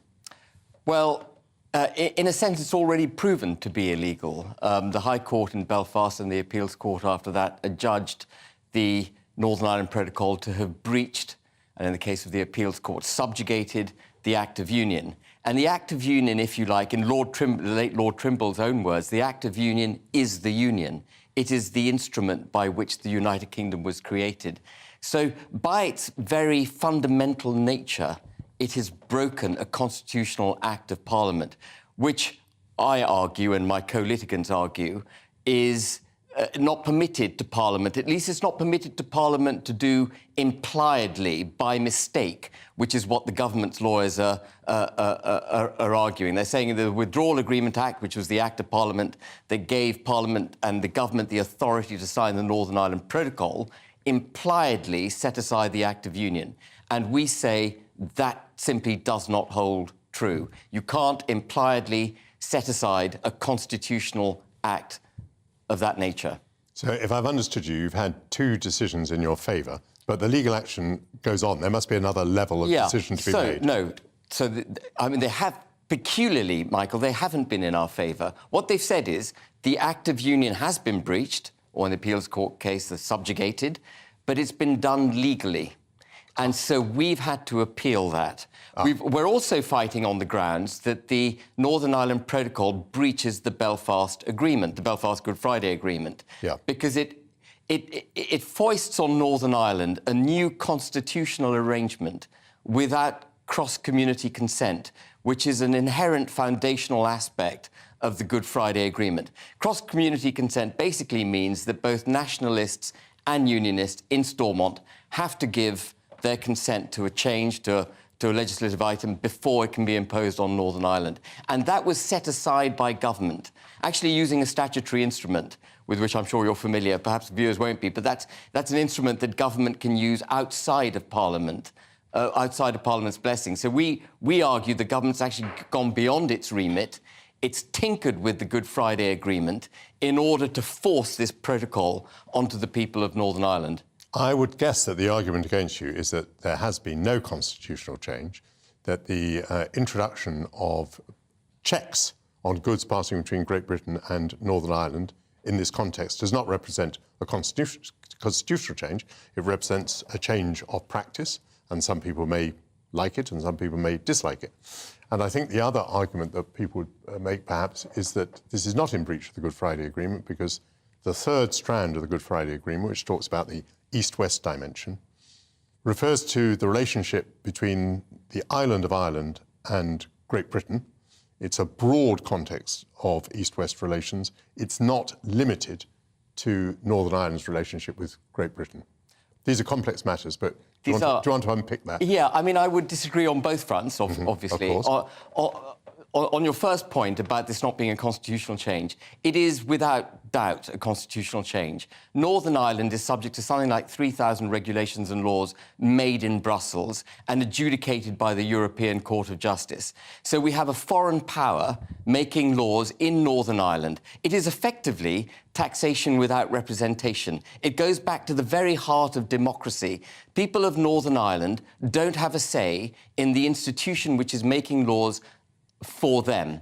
So it is utterly a new constitutional arrangement for Northern Ireland, and one that is, it's another one of the arguments we're making, actually breaches their human rights. I mean, to some extent, that would only be true if all of our human rights were being breached during the period that we were in the European Union. No, but we had representation in the European Union when we were members of the EU. Northern Ireland has no mechanism to influence the laws that are now being foisted on it. And that is a breach of human rights. Whether or not the Supreme Court will agree with us, that's one of the cases, one of the arguments we're making. And then on the East-West dimension, I completely agree. The East-West dimension has to be taken in balance with the North-South dimension.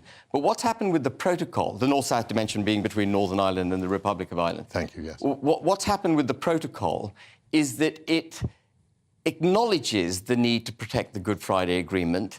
It claims that to put a customs border on the island of Ireland would be a hard border, and then it moves seamlessly to putting that same hard border between Great Britain and Northern Ireland, making us the first country, I think in history, Michael, to partition itself without a plebiscite and without a single shot being fired. And I'm not trying to be evocative by using that latter phraseology.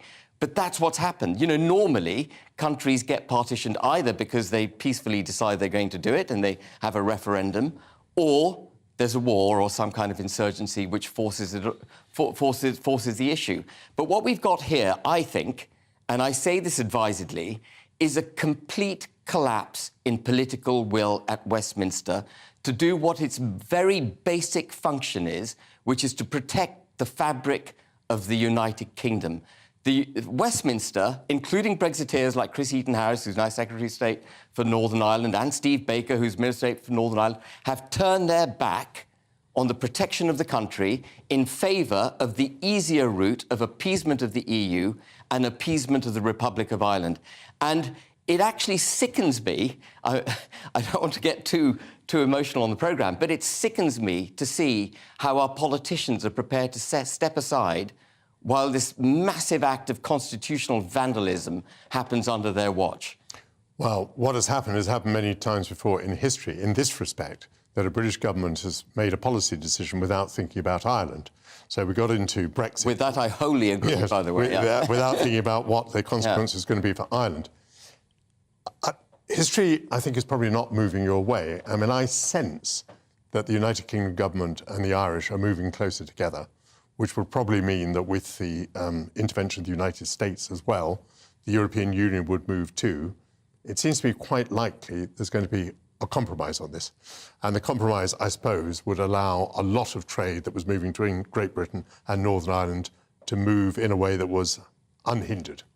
And then lots of people at that point would probably relax, because what matters to them is, you know, whether the cornflakes are reaching their Tesco's or not. They're not so concerned about the constitutional matters as you are. Yeah, I suspect you're right. I think, you know, we have a very difficult uphill battle, and it's not helpful, for example, Heaton Harris calling another election in Northern Ireland, because what he's forcing the DUP and the traditional unionist voice, who are another powerful promoter of unionism, what he's forcing them to do is to fight the battle that Westminster should be fighting. So they come across as naysayers. They come across as people who are keeping devolved government, failing to restore devolved government, bringing it down, being naysayers, being negative. And they're only doing that because they're having to fight for unionism. So I think you're quite right, Michael. The tide is against us. Westminster is against us. Unionism is under threat. But what I think the politicians don't really fully get, and I've got nothing to do with, I've got no greater love for Northern Ireland than I have of any other part of the United Kingdom. What the politicians are forgetting is that Scotland will take its lead from Northern Ireland. And if they think they can sort of stop the leak in the dam, as it were, with Northern Ireland, you know, reach a compromise there and move on, they're sadly mistaken. The Republic of Ireland will not stop, and the SNP in Scotland will take its lead from Northern Ireland and be encouraged by the weakness at Westminster. So I think what we're beginning to see, because of this political weakness in Westminster, and I don't think this had to be the way it's turned out, is potentially the beginning of the end of the United Kingdom. Ben Habib, spoken with great passion, which we like on GB News. Thank you so much. Coming up, white witches and black sheep. But first, let's catch up on the latest news headlines with Alice Porter.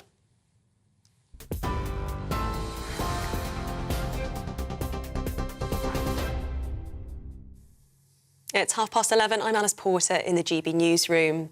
A period of national mourning has been declared in South Korea following a deadly stampede which killed more than 150 people. 22 foreign nationals from 12 countries are among the victims, who were crushed during Halloween celebrations in Seoul. Most were in their teens and 20s. More than 80 people were injured. The country's president, who visited the scene, has ordered a thorough investigation into the cause. Almost 40,000 people have now crossed the Channel, with British authorities saying yesterday was an extremely busy day of migrant activity. Ministry of Defence figures show 990 people were taken off 24 small boats yesterday. Sources have told GBNews that officers are responding to 5 boat sightings today, and French authorities are dealing with one dinghy in difficulty. The Bank of England is expected to unveil its biggest interest rate hike in 33 years as it works to tackle inflation. Economists believe the Monetary Policy Committee will increase the rate by 0.75 percentage points to 3% on Thursday. It comes amid warnings that spending cuts and tax hikes under the new Prime Minister could lead to a deeper recession. The US has again accused Russia of weaponizing food after the country suspended a Black Sea grain deal. Moscow's move follows a claim that its fleet in Crimea was attacked by drones, with Russia's ambassador to Washington suggesting British military specialists helped Ukraine organize the strike. US President Joe Biden says the decision to halt grain exports will only exacerbate the global food crisis.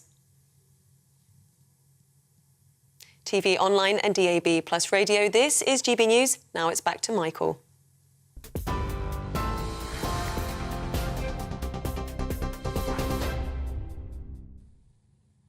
Thank you very much, Alice. Halloween is nearly upon us, the night when traditionally The souls of those who have died are believed to return to visit their homes before starting their journey to the other world. Well, now it's more of a commercial festival of sugar-carved pumpkins and scary costumes. The chances are that tomorrow, at least one witch will knock on your door, demanding a treat in return for not playing a trick on you. Witches have long been part of folklore and popular culture, whether it's the three witches in the Scottish play or Sabrina the Teenage Witch. Author Henry Elliott is here. We've always been fascinated by witches. What has been the great appeal to writers, do you think? Yeah, it's a really fascinating question, isn't it? Because it really does go back to the very beginning of literature. If you think of the great foundation work of Western literature, Homer's Iliad and the Odyssey. In the Iliad, you have Cassandra, the prophet. In the Odyssey, you have Circe, the enchantress.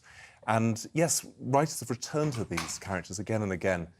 I think in terms of explaining their fascination, I think you have to go back to the Middle Ages, which is when our word witch originated.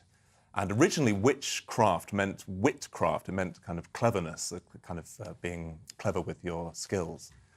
And originally, the idea of a witch was a kind of rather mysterious. It was a kind of supernatural power that could be blamed for the milk curdling or the crop failing or so on. And then lines started to blur because there were these traditional characters. There were traditional healers and wise women who would have anti-witch spells. They would have, sort of charms and so on that you could use against the witches.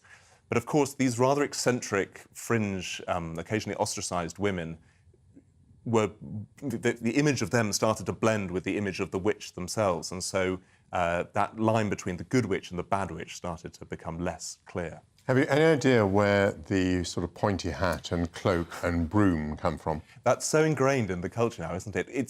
It's really mysterious. So some of the things are clear. So the cat that comes with a witch, there were animal familiars, which was supposed to be these supernatural helpers.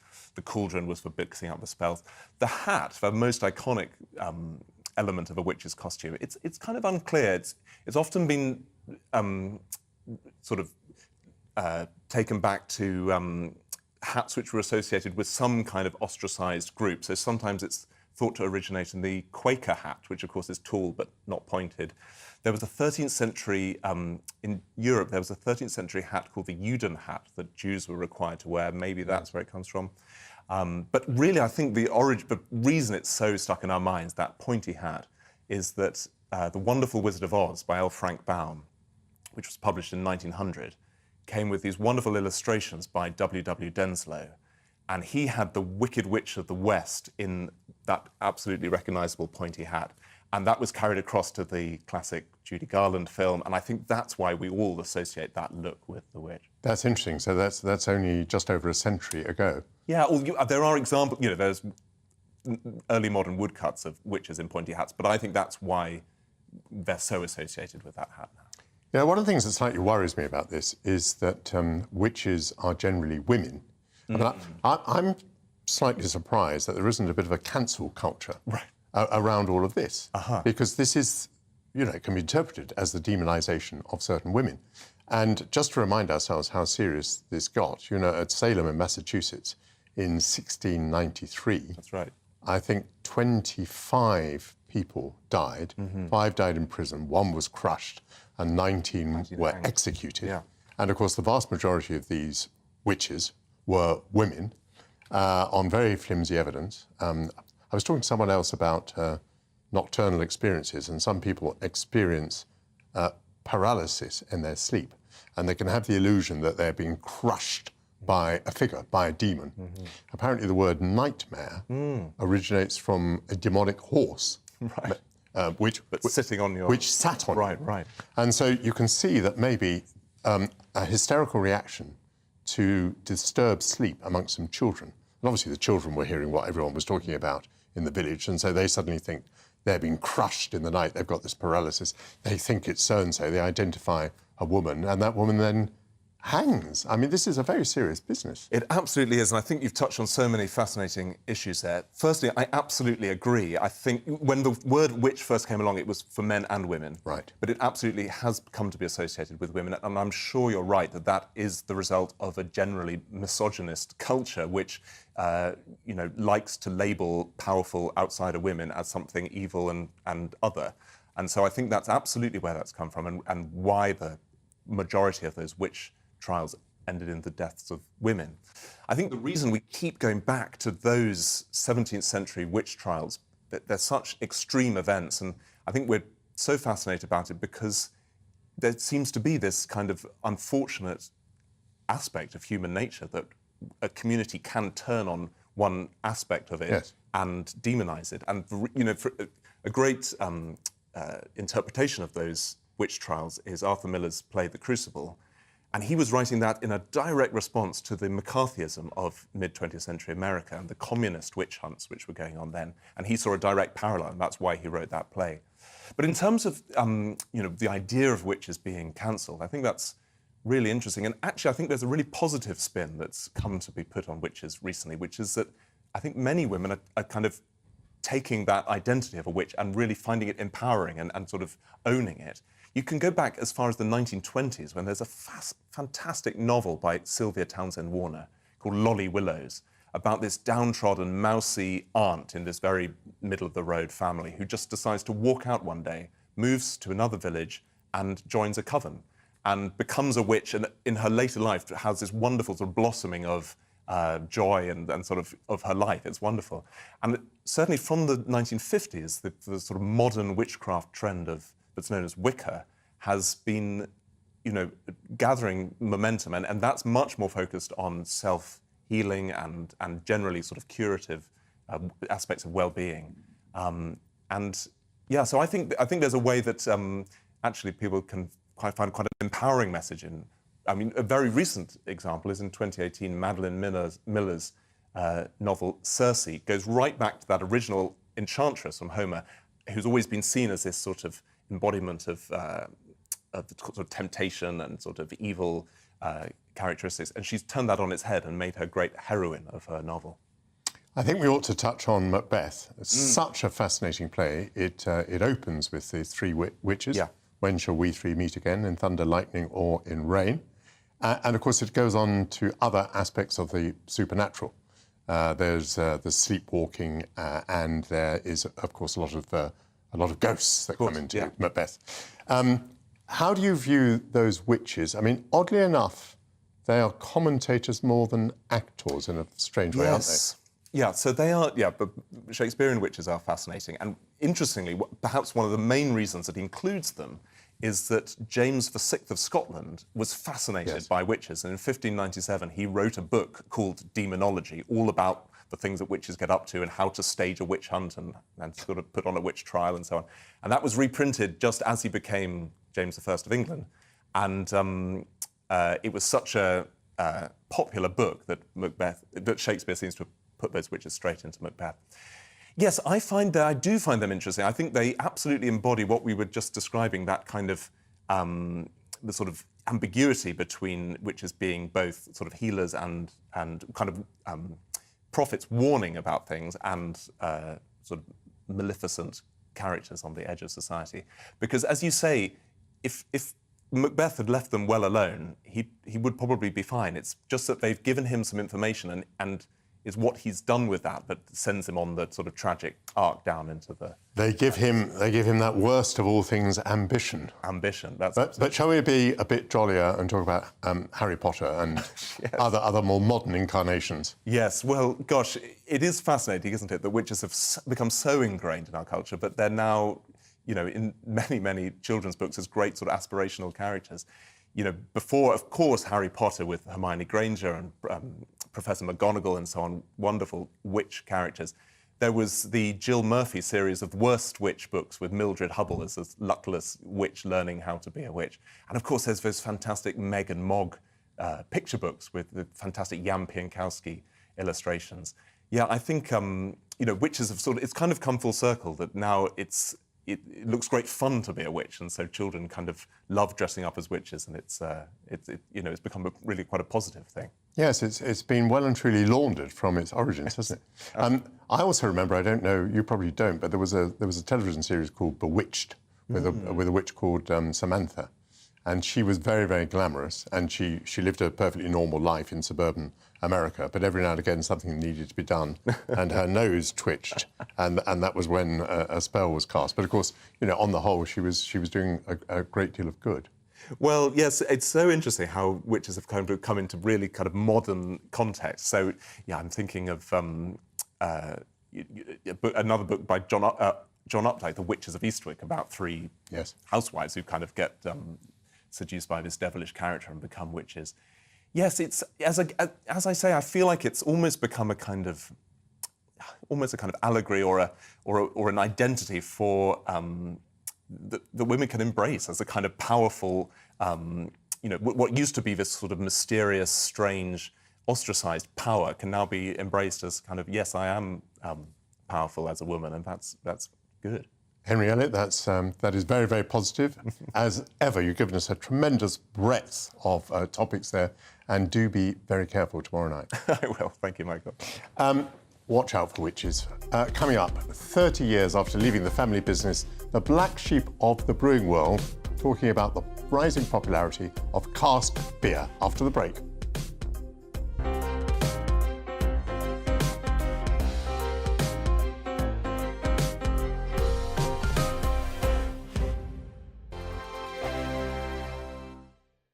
Weekday afternoons on GB News, we've got the whole of the UK covered. From 12 to 3, it's GB News Day with me, Mark Longhurst. And me, Gloria Di Piero. You'll get the very latest on everything that's been going on across our great nation. And from 3 till 6, watch out for GB News Live with me, Patrick Christys. I'm not here to mess around. With all the biggest topics and guests, you will always be up to date. GB News Day and GB News Live from 12 p.m. Only on GB News. The People's Channel, Britain's news channel. Hi there, it's Stephen and Anne.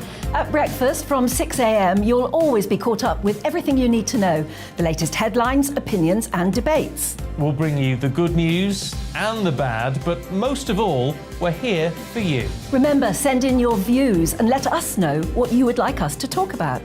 That's because we're your news channel. And every morning at 6 a.m, it's breakfast on GB News. Join me, Nana Akua, on Friday, Saturday and Sunday afternoons on GB News. Expect fiery debate and passionate discussion as me and my panel tackle some of the biggest topics hitting the headlines. It's a place for everyone's opinion. No one gets cancelled, but no one gets an easy ride. Oh, she's on it today! Be ready for conversations that are fierce, frank, and of course, fun every Friday, Saturday and Sunday afternoon from 4 p.m. on GB News. On Mark Dolan tonight, we have a simple plan, which is to inform, stimulate and entertain in equal measure. It's all about getting your opinions on the national television airwaves. I love my viewer emails, mark@gbnews.uk. So do join me from 9 p.m. to midnight every Friday, Saturday and Sunday for big guests, big opinions and a big presenter. 6'5", don't you know? See you then on GB News.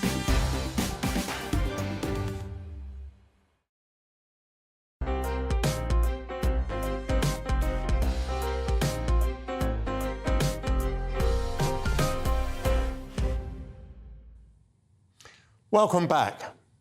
Beer was a casualty of the pandemic. Research suggests that people drank more in general, but many swapped beer for wine and spirits. In the last year, with the reopening of pubs and the Euro Football Championships, beers are recovering. The sales went up to 4.6 billion litres of beer in 2021, a 13% increase from the year of COVID the previous year. The Black Sheep Brewery in North Yorkshire is this year celebrating 30 years of brewing. GB News North of England journalist Anna Riley is at their brewery in Masham. Anna, good to speak to you. How are you this morning? And why is it called... Good morning, Michael. And why is it called the Black Sheep Brewery?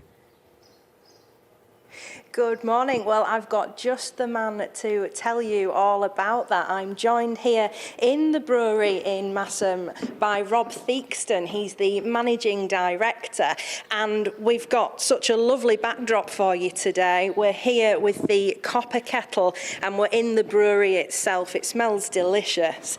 Rob, just tell us a little bit about the history of the brewery. Yeah, Black Sheep was founded 30 years ago. It was born out of a family feud. Theakston's Brewery was the sort of original family business, founded in 1827. There was a sort of difference of opinion, difference of direction of travel, really, between the family. To cut a very long story short, my father left the business. It was taken over by Scottish and Newcastle at the time, and founded Black Sheep off the back of that in 1992.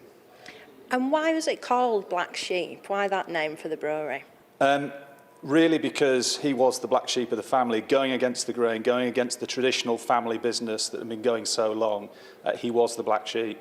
And 30 years, it's an amazing achievement, but it's been tough, hasn't it? You know, just hearing with the pandemic, you know, people stopped drinking as much beer, you know, pubs were closed, and now we've got the cost of living. What's it been like?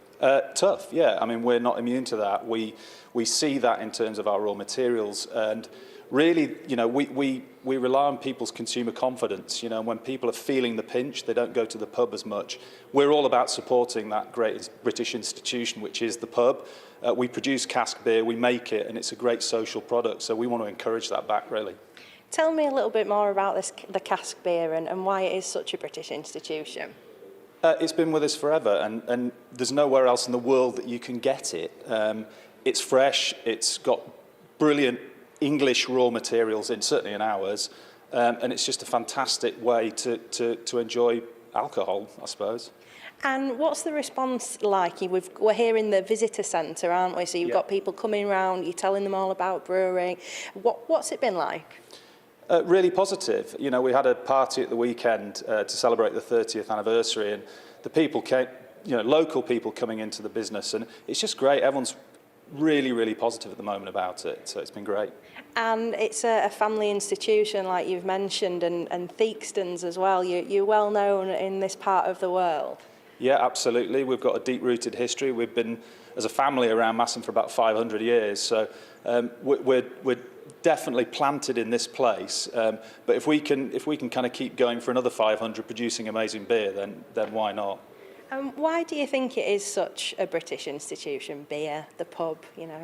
Certainly the pub. I think it's a social hub. I mean, they were community driven. You know, they're so important. We are social creatures as human beings, and we like to get together, have a natter, have a talk, see what's going on in the world, and the pub is the place to do that. It always has been. If we can provide that in terms of the history of our product, then even better, even better.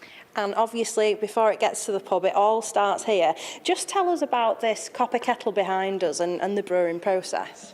Yeah, really simply, we create a mash, a grist. You can see the vessels in behind. The copper kettle here is effectively a kettle. We boil hops in here. We're adding hops for bitterness at this point, boiled for an hour, and then dropped into a hop back where we're adding more hops for aroma.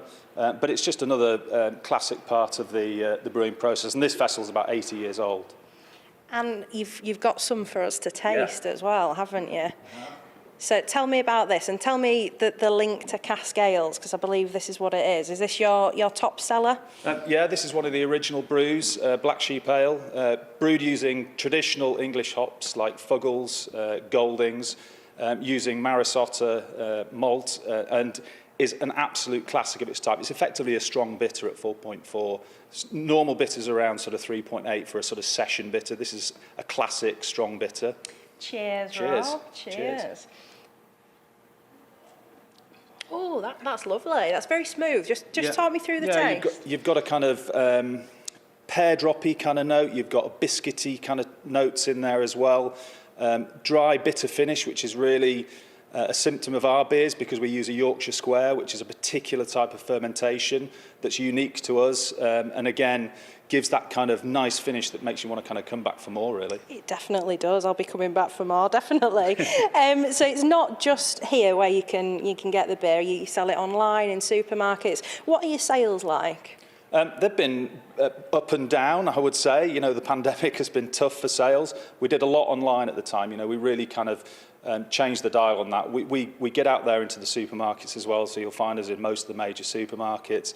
But since the sort of pandemic has eased, pubs are sort of reopening again. We're kind of back out there. But it's not easy. It's tough out there at the moment. But 30 years, and you think definitely another 30 to come? I hope so, yeah. Fingers crossed. Cheers to that. Thanks, Rob. Cheers. And yes, Michael, if you can try the Black Sheep Ale, it certainly is tasty. So cheers to that.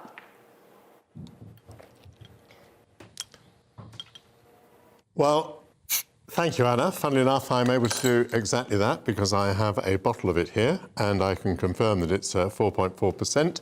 I'm just going to pour myself a little glass of this because we have reached the middle of the day and my lunchtime is approaching and this seems like a very good moment to do so. Look at that lovely head on it. Just let that settle a tiny bit. Anna, this is a fantastic experience for us, isn't it? Here we are linked electronically, toasting each other in Black Sheep Ale. Thank you so much for your report. Now, coming up next is Alistair Stewart and friends. But Angela Rippon is sitting in this week. Angela, what a pleasure to see you. Hello. Well, likewise, Michael. Haven't seen you for such a long time. My goodness, you were enjoying that beer, weren't you? Yes. Now, let me be hospitable. Is bitter your cup of tea? Oh, sadly not. No, this is my cup of tea. That's your cup of tea over there. Well, it's lovely to see you on GB News. I was talking to Michael Cockerell before. Yes, I saw who has been in broadcasting about politics since the 1960s. When you were reading the news first, can you remember who was Prime Minister? Who was Prime Minister when I was first reading the news? Yes, any idea? Oh, my gosh, because I've been in telly for 56 years now, and my first Prime Minister was Harold Wilson. But I can't... Who was Prime Minister when I started reading the news? Oh, it was Margaret Thatcher. Oh, really? Yes, it was Margaret Thatcher, because I actually got the first interview with Margaret Thatcher when the Conservative Party voted her as their leader. Yes. And she was coming back to the headquarters of the Conservative Party, and there was a gaggle and a rush of reporters, as there always is.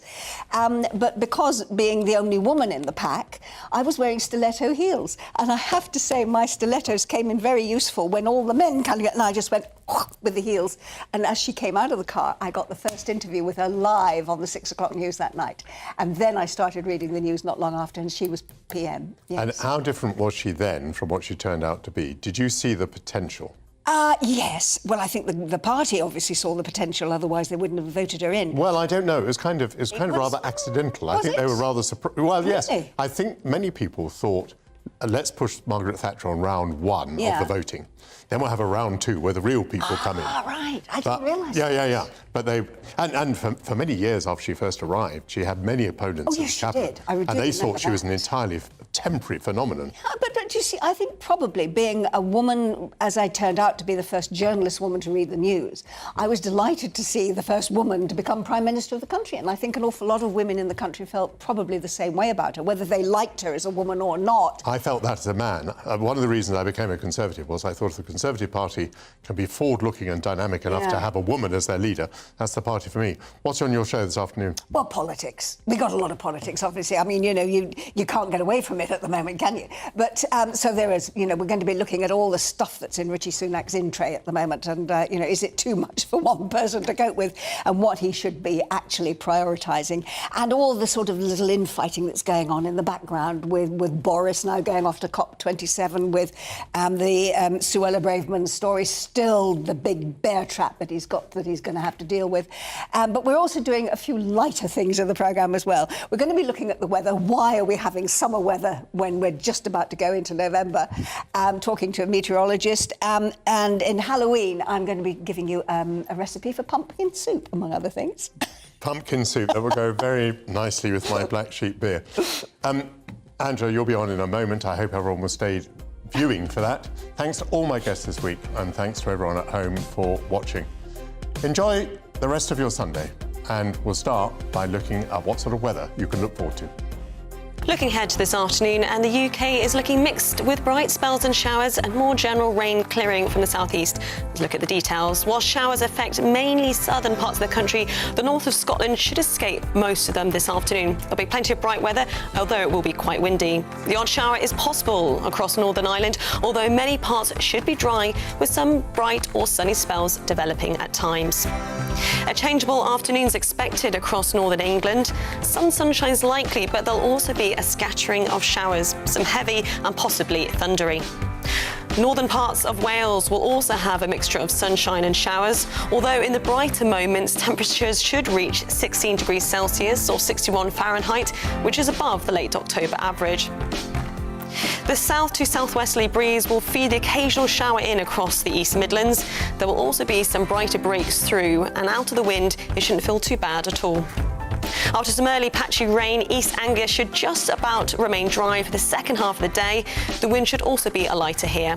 The middle of the afternoon also looks fine across the southern counties of England. There'll be some cloud floating around, but with the sun appearing, though, all the times. Heading into the early evening, most of the showers will die out to leave clear spells, although it will stay breezy. And that's how the weather is shaping up for the rest of the day.